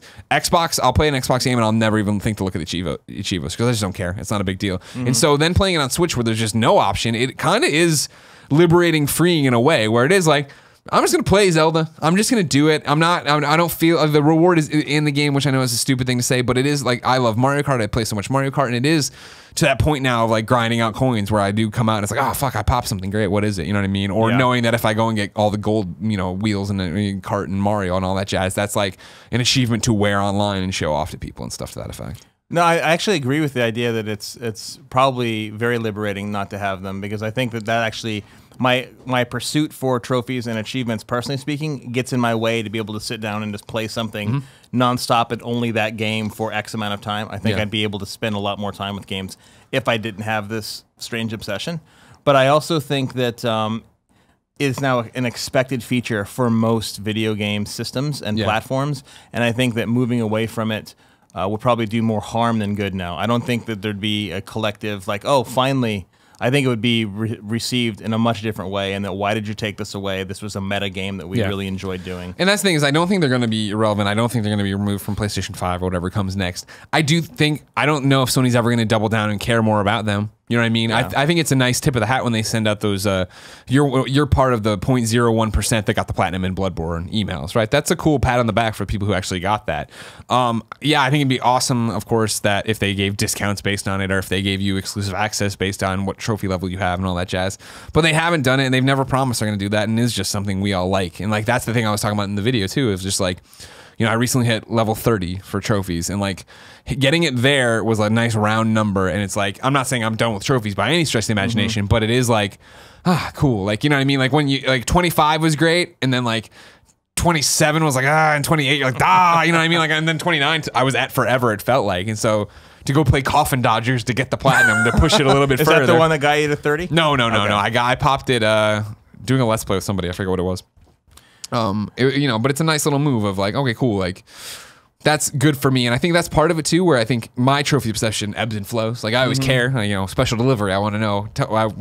This game doesn't look bad. Let me see the trophies. Like that's always going to be there, but it ebbs and flows in terms of like we're weeks at a time where it was like I'm going to play a different game every night here and try to crank through a few. And like when Colin was really down the rabbit hole on it, and that's all he would do. Like okay, but even he's way backed off, obviously, because he does his history stuff now, and I'm just playing other stuff that I want to play. It can really bring attention to games, though. I mean, the Taco 100%. Master you were going on about, and you really liked it, and it grabbed your attention originally because it had a platinum attached to the smaller game, right? Right. Yeah. And then when you were talking about it, it made me play it. And then we got the chart, baby. It charted on PSN that month. And you know what? It was fun, and I never ever would have touched it had I not heard that it had a platinum, and that is what interested me, and I enjoyed it the whole way through. And then when I was done playing the game, I gave it to my daughters, and they played it, and they had a great time. And so I think that when you have an opportunity to get people to play your game in a different way or various other ways in what you think the typical person will play, that's just a bonus. I don't think those are ever going to go away. I think that we're stuck with them, in my opinion, for the better. Agreed. And it's just certain personality types like mine that can sometimes get obsessed with the system, but I think it's better for games. Since the achievement systems have come in since 2005, I think games feel more rewarding when you complete them, at least for me. No, me too. 100%. I feel the exact same way. Let's jump into reader mail. Reader mail. Mailstrom. Mailstrom. Our favorite one. We'll start with Real Radic 13. Oh, first off, too, as always, shout out to Jericho for gathering these up on the forums. He did it every week for us, and I always had it on my notes. Reader mail, thanks, Jericho. I hit it 15% of the time thanking him as we stumbled into it, and I was putting questions everywhere and doing stupid stuff. Real Radic 13 says, hey, Jeremy and Greg. What were some of your favorite memories of doing podcasts with the other guests, with the other hosts/guests? Favorite Jim Riley, Jeff Haynes, Clements, etc. memories. After a decade of doing this, surely have some great moments with these people talking about PlayStation. Thanks, Bart from Toronto. My favorite podcast memories are actually almost all post Podcast Beyond, and when I've gotten to come on this show with you guys and both catch up and be able to talk in a way that I don't normally get to speak anymore because I'm on the development side and I'm not on the media side. Those have actually been my favorite podcasts that I've ever been on. Are I think the 4 that I've been with you guys now is 4. That's awesome. Those have been my favorite because I get to see you guys and it just feels like it means more now because I'm not doing it every week. Right, you can't take it for granted. Yeah, and it's more interesting to me just to see what you want to talk about, and I get to share my opinion with someone other than my bored coworkers who are like, yeah, we've heard the story a million times. We got to get back to making this game. We'll talk to you later. Yeah, go sell some copies. So for me, it's been this last few years when I've been able to come back on your show. I'm glad. Thank you very much. You're welcome. There's a million, obviously. I mean, for me, it's all I do is podcast. So it's a never-ending treasure trove of things. For me, I always like it when it's something I'm not necessarily a part of, if that makes sense. Like I was always a big fan of Panda Musk used to do those breakouts of Beyond where he'd animate a segment, and like when I'm not on the show, it was rare that I would have time to go back and host it or whatever. So those would be like a glimpse into like the world moving on without me and me not knowing that was happening. Of like he did the great one of where Goldfarb's eating an apple. Goldfarb's eating an apple while podcasting with Clements and Colin like loses his mind of why are you eating, and he's eating it into the microphone, stupid stuff like that. And the old Beyond stuff of like Undertaker punching through a wall, I always liked that one, the drunk Beyond we did, which sounds so quaint now, but at the time, nobody ever gotten drunk on a podcast, and we were like, we accept the challenge, and kids sent us booze, and we were like, we're being stupid idiots. And then, I mean, like all the live ones, whether it was a, live Beyond, if it was a live panel, if it was live PS I Love You XO stuff, like, everything. That's always great. You know what I mean? And obviously it's always been, and like this is a weird one because this is like Beyond, obviously when we did the final Beyond, devastated. You know what I mean? Yeah. This is just another day of work because I know what's next and we make a million podcasts and this is just one show ending and kind of funny continuing on being weird. But like, it's always you guys too, of you telling me how the podcast has gotten you through something, or I always like the ones where people have like, I had to pull over because I was laughing so hard at this segment or stuff. Like when our world gets to infect your world, when we break out of the earphones and ruin your real life, that's always pretty good for me too. When I break a speaker or get somebody really angry. Cause a car wreck. Hey, no big deal. No big deal at all. Page 2. Yeah, I know, right? Strapping, long show. Luke says, where do you see PlayStation 10 years from now? And what will the journey along the way be like? Any franchises that will still be going? What will be revived, etc.? Impossible. I think back to where it was when I got hired at IGN, when you hired me at IGN in 2007, right? Of just like, PlayStation 3 was tanking, you know what I mean? It had come out. Somebody recently put up the screen cap of the original PlayStation Store, the web portal, and it was just like a terrible store. Oh my god! I mean, I remember it, but I don't remember what it looked like. And seeing that again with like Super Rub-a-Dub on there and shit, it was slow. It was unresponsive. Because all it did was open a web browser. You're like, this is terrible. What are you doing? And I didn't even open a web browser in a separate web in a web browser. It would use a portal to open the web browser, which then it took longer to open it. It was really bad. It was the worst. It was really bad. Yeah. So I don't know. Like I think it's so hard to. I mean, I wouldn't have predicted a few years ago as VR. A few years ago, we were all saying that like this next console generation, it'll be the last. Then they'll move to a unified platform or something. I think the consoles will still be around. Yeah. 2027. I think you'll be seeing PlayStation 6 around that time, right? Who knows? That's the other thing is like right now it does like. Are they going to keep doing the iterating thing, like mid-step generations, to where we get away? Pro sort of are we going to get away from hardcore numbers? Like, I don't know. I have a feeling that between the Pro and the Scorpio, that it feels to me now like game systems are kind of going the way of the cell phone a little bit, where now it's the brand, the Xbox brand, the PlayStation brand, and now you just have whatever the latest version is. It might be a better version of like my iPhone. I have the iPhone 7, but the iPhone 6 is can basically do the same thing, just doesn't have as much power. I think we might be moving towards that, but I think, as I told Colin on a previous podcast we did, as long as there's a need for people to quickly and easily get into a video game without having a major setup in order just to sit down and play something, i.e. a computer, or they just want to be able to play something quickly with their friends that are right next to them, not far away, I think there's always going to be a need for a gaming console. Yeah. And so I think it's a safe bet. Like you said, it's impossible, but I think it's a safe bet to assume that in 10 years we'll be looking at PlayStation 6 and whatever iteration that is. I think we'll probably be beyond physical media at that point, probably completely digital. Yeah, you think so, right? Yeah, by then I hope we have complete fiber networks throughout the United States. That'd be nice. We better, because my shit's slow. Yeah, no, it's the worst. It needs to pick up. Yeah. Yeah, I mean, that would be the thing. It's so hard to say, but I would think that the success of this generation is proof that consoles will be around for quite a while. Because even if it was to go away, I think you'd have let's say they do release a PlayStation 5 and it does markedly worse. I think they'd still be like, we can do a PlayStation 6 and have it be a thing and not do that. But I'd like to think PlayStation would still be around. I think it'll be an interesting landscape of, would PlayStation still be around? Would Xbox still be doing its thing? Because Xbox is the one I could see going away quicker, in the way of like, Nintendo's too stubborn to ever stop. PlayStation is on the upswing right now. If Xbox can't get it together with Scorpio, at what point is somebody going to, a bean counter at Xbox going to be just like, well, why are we doing this then? Xbox as a system or Xbox as a brand? A system. The brand, I think, will definitely be around. I'm saying I could see them then branching out and just publishing games. Because one of the reasons I don't think that that PlayStation or Xbox will die 10 years from now is because the brands are so powerful that they will eventually transcend the idea of just consoles. And Microsoft is already trying to do that. Play anywhere. With their Play Anywhere, and PlayStation has begun to do that with certain games being available to play on PC now.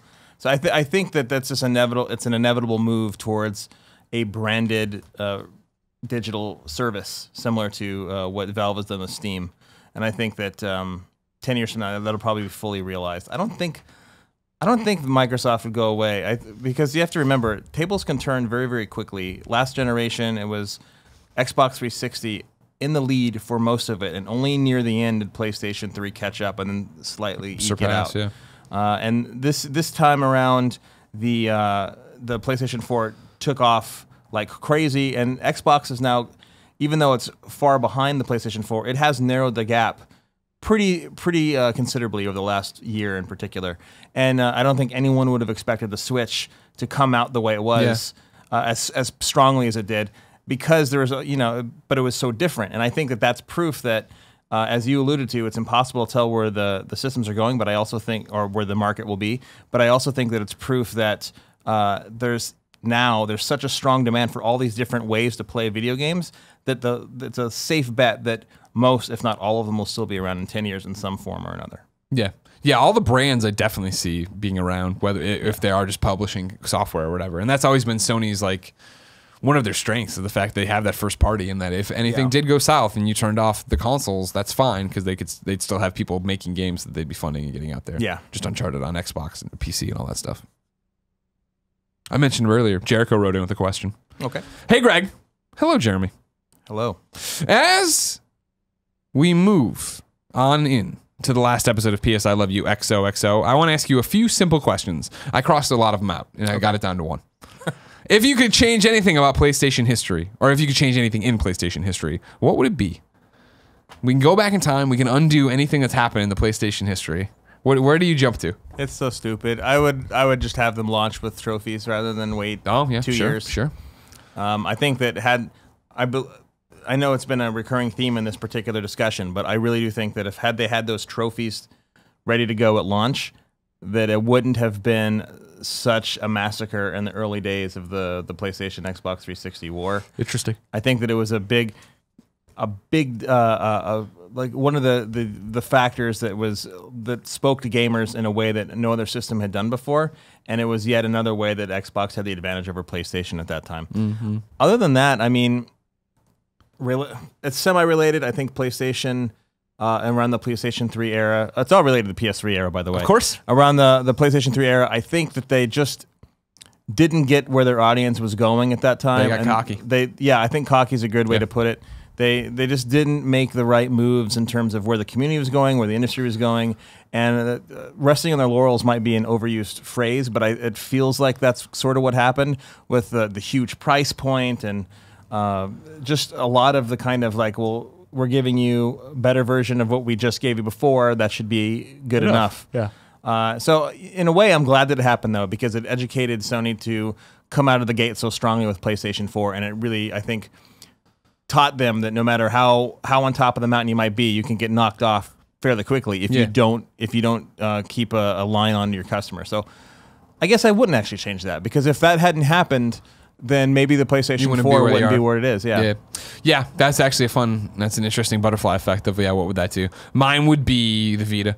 Because I feel like I've said it before, the Vita is a handheld caught between two different Sonys. It's a tale of two Sonys, because it is the hubris of PS3, and it is kind of getting what PlayStation 4 was going to be, and it was going to be games and everything else like that. And it just should have been, if they could have nipped it and said, no touch, none of that crap. Nobody wants that. That's not what they want out of it. Gamers want games. You know what I mean? We had that message for PS4. We didn't have it for Vita. And if we could have had it for that and said, cool, the money that the touchscreens would be, we're putting into second shoulder buttons, game changer. You know what I mean? Of like that. And we're coming out with real AAA games that aren't gimmicky things. And like, you don't have to paint, you don't have to rub stuff. And not that I hated that like Uncharted, but there's plenty of bad games that do that. You know what I mean? And then we do get a whole bunch of just cell phone ports and shit like that. I would have had them double down and have that PlayStation 4 message start with the Vita and be like, we're about games. This is a gamer's machine. Here's everything. Because the Vita's fucking awesome. Yeah. I love my Vita. I would have never done the 3G model. That was silly and confusing. And this is again, I'm coming back in time with like papers and stuff and explaining all this. I would have launched with the slim model of the Vita. You know what I mean? Because I know everybody loves the OLED screen, but if you didn't know about the OLED screen, you never would have, and you would have enjoyed the form factor there. And if it would have been successful, they would have iterated on that. And the proprietary memory stick was a big mistake. Oh my God, right? That would have, had that just been, you've been allowed to use anything you already owned at a reasonable price, I think that would have helped their digital business immensely. And it also would have, I think, allowed people to take that extra step rather than having to spend an extra $80 to $100 just to be able to save the games you want to buy in the first place. I think that would have been a really good step towards getting to a deeper penetration of the market. And so I actually agree with you. And I also think that the proof of that the gimmicks weren't needed is if you look at all these late generation Vita games, practically none of them use any of the gimmicky stuff. No one uses Nier. No one uses any of the back touch stuff. And I was never a handheld gamer, and I the first time I got my Vita, I was like, wow, I really like this interface. It's great, and the system felt nice, but it was gimmick heavy. But sometimes if you look at the Wii for comparison, the original Wii, sometimes you don't know how well something's going to take off until you do it. And I think that was in a time period, and I know I was at Zipper when we were incorporating move support into SOCOM 4. We were working on Unit 13 on Vita. And so there are all these different elements right now where there was kind of just like, let's experiment and try different things and see where it takes us. And that just happened to be one that didn't quite work out as well as I think that they had hoped. But people also forget that Vita was I like to call it a quiet success. The thing sold tens of millions of units. Yeah, it's done fine. It's done well. It's just like, it hasn't done juggernaut numbers. It didn't touch the PSP. You know what I mean? It's like a step down from where they were. And so that is the thing of like, well, and then it's just the messaging of them bailing on it so early. Yes. No more AAA games. Free more. They bailed on it on the first parties, but the third party, it's been a great machine for them to come, and especially with those with smaller teams. It's been a great machine for that. And I also think that if anything, it's shown you that there's still a desire to have more than one handheld machine outside of the DS world. I would like to see them try one again one day, or actually anyone just try one again one day outside of Nintendo, just to see what they can come up with and see what the options are. Well, that's what I mean. Why I love the Switch so much is the fact that the Switch is delivering on all the promise of PSP, or I'm sorry, of Vita, and PSP to an extent too. But it is of like, hey, here's like the games. Here are console quality games that you're playing on the go, and you're doing this. And so you literally go home and plug it in or unplug it and do the thing. And it's like, great, this is what I want. Thank you. I just want to, it's big. Yep, it's no big deal. It fits in my backpack. It's how I play my games when I travel. It's great. Don't worry about it. And the Vita was on that path, but they had so much touchscreen function, and not, I know there's a touchscreen on the Switch, but so much of like the gimmicky little deviance bullshit shoved in there that we need to make. This is what we're selling it on at launch day. It's like, what? To me, PlayStation Now it actually would be a way to take the handheld market into the next generation, because you could take a handheld similar to Vita with the extra shoulder buttons, for example, and maybe some slightly better sticks, and you now use the power of PlayStation Now to have true console experiences on the go anywhere you have. And you can push your own technology that you bought Gaikai for ages ago. You can have complete access to your total PlayStation library, and you do it at an affordable price point where where you can go around, truly play anywhere with actual 100% console experiences throughout the entire history of the PlayStation library. That would be something I think that could be very useful to players of all ages and all over the place. And I'm really surprised that actually they haven't explored anything along those lines. I would even if just as an experiment to see, here's your portable PlayStation Now device. I mean, that's what I would love to know what's going on behind closed doors there, because they've iterated, they've done they test a million things over there. You know what I mean? And it is that thing of, what does PlayStation VR 2 look like? What are they working on right now with that? And yeah, what would have been or is going to be one day maybe kind of the Vita successor look like? And what is it? Is it, yeah, fine, we're doing away with any kind of physical media. It is PlayStation Now. It is this. It's super. There's a lot of interesting things, but then it would just get to the fact of like, you would need a solution if you're going to do the PlayStation Now thing of like, cool, you can download up to an hour of a game, which does make sense, I know, but that would be the thing of like playing on a plane or playing in a car, right? That's when I use it the most. But yeah, interesting. Jericho follows up, because again, Jericho, the guy who makes this whole segment happen. This is very hard for fans of this show.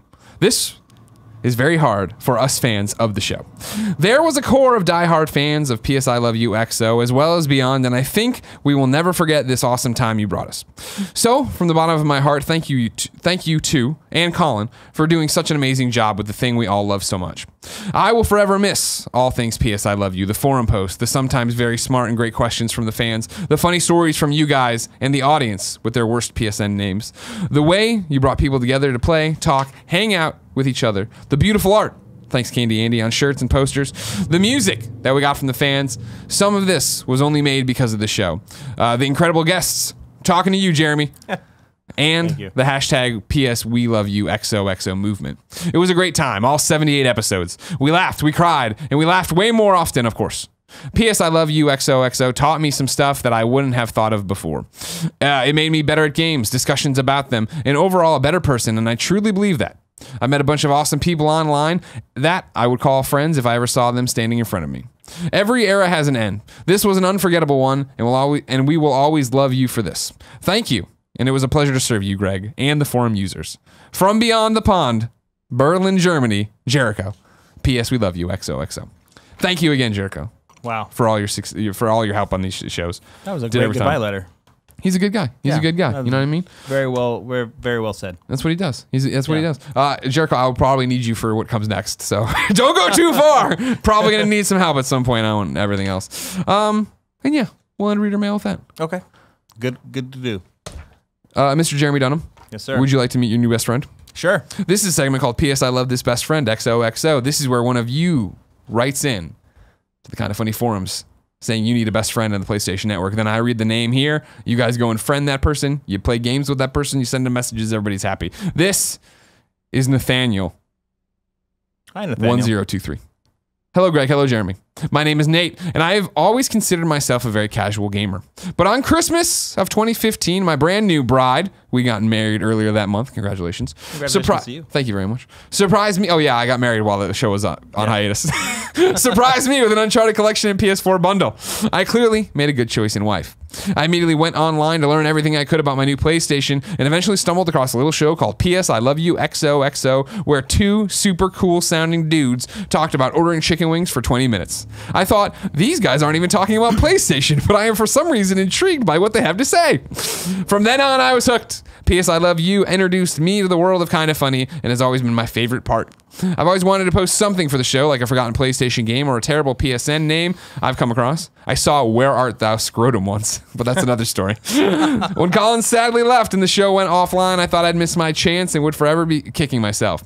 Seeing as this may be my last chance, I went to kindoffunny.com, just like you can, and would like to submit myself for this week's best friend and become more acquainted with the community I've grown to love. My PSN name is Nathaniel1023. That's NathanAel 1023. I still may be a pretty casual gamer, but this show has helped bring so much entertainment and knowledge, not only to me, but to so many others. And I would very much like to call them my best friends. Sincerely, Nate, aka Nathaniel1023. P.S. We love you always and forever. So everybody, go like him. Everyone has such nice letters today. Yeah. I'm very impressed. This is what I was talking about earlier. It's like, we're not dead.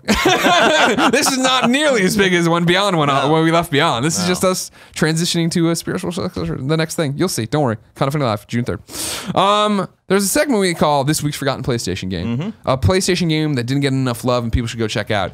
Jeremy Dunham, what's your forgotten PlayStation game? Crimson Sea 2.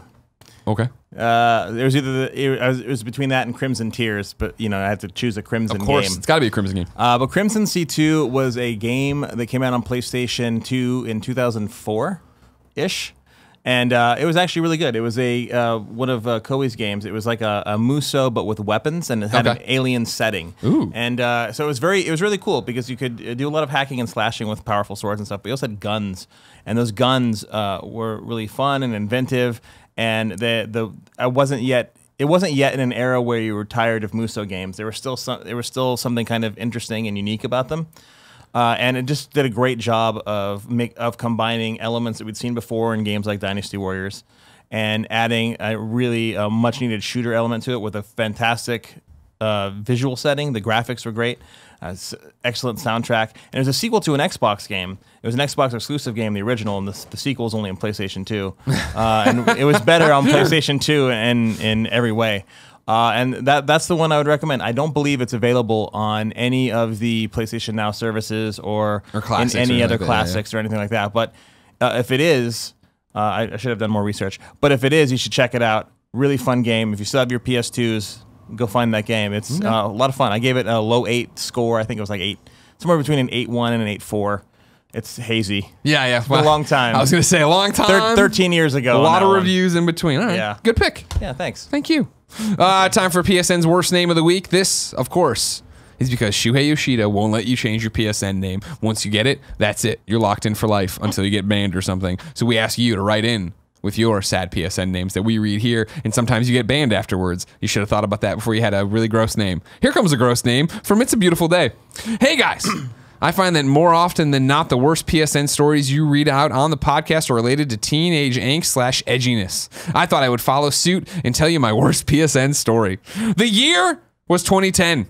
Heavy Rain has just come out and I'm eager as fuck to play it after stellar reviews from IGN and GameSpot.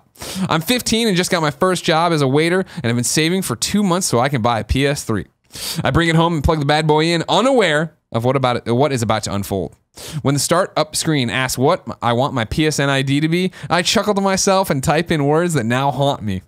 My PSN ID was Chief Justice Cumguz. Oh God. Chief Justice Cumguz. I find out that the username is not changeable a few months later, and when I am banned from the PSN because of my name. Luckily for me, it was before I cared about trophies. A few months later? Yeah. He didn't just immediately, maybe I should change this a few hours later? Why would he? No. Chief Justice Cumguz, he got it. That's terrible. It's a moniker of pride. He's done something with his life. He's a Chief Justice. Terrible. Now it's a beautiful day apparently on the forum, so thank you. Ladies and gentlemen, this has been the last episode of PS I Love You XOXO. Remember, PS I Love You XOXO was the #1 PlayStation podcast on the internet. It posted every Tuesday at 9 a.m. and it was, I asked you to subscribe maybe here? What was it? Do you remember the third thing I used to say? I think I'm saying something You've been earlier. gone too long. PS I Love You. No, because of your support, I used to say that once in a while. Yeah. I'll have to look back at an episode and try to remember. It's been a blast doing this show. Jeremy, thank you for coming by. Thank you for having me, man. I love you so much. I love you too, man. And I also wanted to say, I know I already said it, but I appreciate you having me on the show. As a fan, I'm going to miss the show. Yeah. I love you like a brother. I love Colin like a brother. I'm sorry that as a fan, I don't get to see the show anymore, but I'm excited about what you're going to do, and I'm glad that both of you guys are doing what you want to do. Yeah. That's what's important. When you love what you do, it's not work. Exactly. So thank you for having me, and thanks, thank man. you to all the fans for 10 years of keeping this podcast going. Yeah, the podcast beyond into the PS I Love You transition. Yeah, of course, like I've said a few times throughout the show, obviously I'm a crier, you know that. I'm not there on this one. Not because I don't love the show, not because I don't love you, but because nothing is changing that drastically. You know, of course, we do a lot of podcasts that Kind of Funny. And those are continuing to go on. And like I've been hinting at, Kind of Funny Live 3, June 3rd, we'll announce what I think I want to do with this format of this kind of podcast. So this is the end of, the cycle that began on Beyond that became PS I Love You. But even this isn't really an ending. It'll change and mutate, and we're taking the DNA and doing something different with it. But I'm super excited about what it is. I think you guys will be too. I think it'll serve you in a better fashion too. But June 3rd, we'll talk about all that. For now, thank you for everything you've given me, and PS I Love You, XOXO. The way, Colin and I talked about it all the time. The fact that we became the #1 PlayStation podcast by putting up the theme song was pretty fucking endearing. Because that was like, we were ready for it to be a really hard fight to try to get back on, and not a fight, you know what I mean? Obviously, we love Beyond, we love everybody, but like a real journey to try to get back to there and have people understand. And it wasn't. You guys were right there from the bat. You accepted it. You were there. You listened. You downloaded. You subscribed. You liked. You shared. Thank you so much. I hope you'll do that with the next product. I hope you'll give us a chance to see what we're doing next. Of course, like, subscribe, share to Kind of Funny. Go over there. You can kindoffunny.com. You can go to that was it. It was something about that was it. #1 PlayStation podcast on the internet. Tuesdays comes from kindoffunny.com. No, that's not it. Fuck. Whatever. I'll figure it out for the next show whenever I figure that out. Every episode of PS I Love You XOXO ends in a song in a segment we call Singing a Shoe. Hey, this is where one of you talented motherfuckers goes to kindoffunny.com/PSM. You give me your YouTube link and your MP3 link. Jeremy, I can't tell you how many times people fuck this up throughout this show. I've heard. God. And you give me your name and somewhere I can send people, and then we play the song at the end of this. If it's YouTube, we annotate to it. Everybody has a good time. They get to listen to new music. They find best friends. Like Sam Lundell, who wrote in. He says, hey, Greg. Sam Lundell here. Or maybe Lundell. I should probably say Dell. Sam Lundell here from the Edmonton Heel Kick meet and greet. Back of the room, 2 single guys at adjacent tables. I remember you. Thank you for writing in, Sam. Thanks for your time, he says, at the Heel Kick thing. It was awesome getting to chat with you. Hope you're back in Alberta soon. Below are the YouTube/iTunes links for my first single, same song I passed you a download card for, called Everything. Released last year, Everything is a song I wrote with my brother back when I was 15, then reworked and recorded it when I was presented with the opportunity to film a music video for it. Musically, it definitely shows more modern country vibes than I'd like it to, but mostly identifies as soft rock/pop ballad. The song was recorded by me, my drummer, and our engineer all in one day, so I was pretty proud of it as my first project. After releasing the video, we won a grant to record my first album this coming September, so I'll get that to you and the best friends once it releases, late 2017, early 2018. Even though I'm one of the many best friends shouting at you to cancel PS I Love You XOXO. If you kept the show, or preferably, and then he does a little winky emoji, launched a spiritual successor to it, I would love for you to use this song and sing it a shoe. Hey, if not, hope you enjoy it yourself. Thanks for your time. You and Colin Moriarty were what got me back into gaming and kept me inspired to keep working on some upcoming projects. Regard, Sam Lundell. Now you can follow up with him at samlundell.com. That's SAMLUNDELL.com, or on Twitter at the Sammy Dog. TheSammydawg. Might want to change that Twitter handle. Yeah. You know what I mean? Ladies and gentlemen, here's Sam with Everything. Until next time, it's been my pleasure to serve you.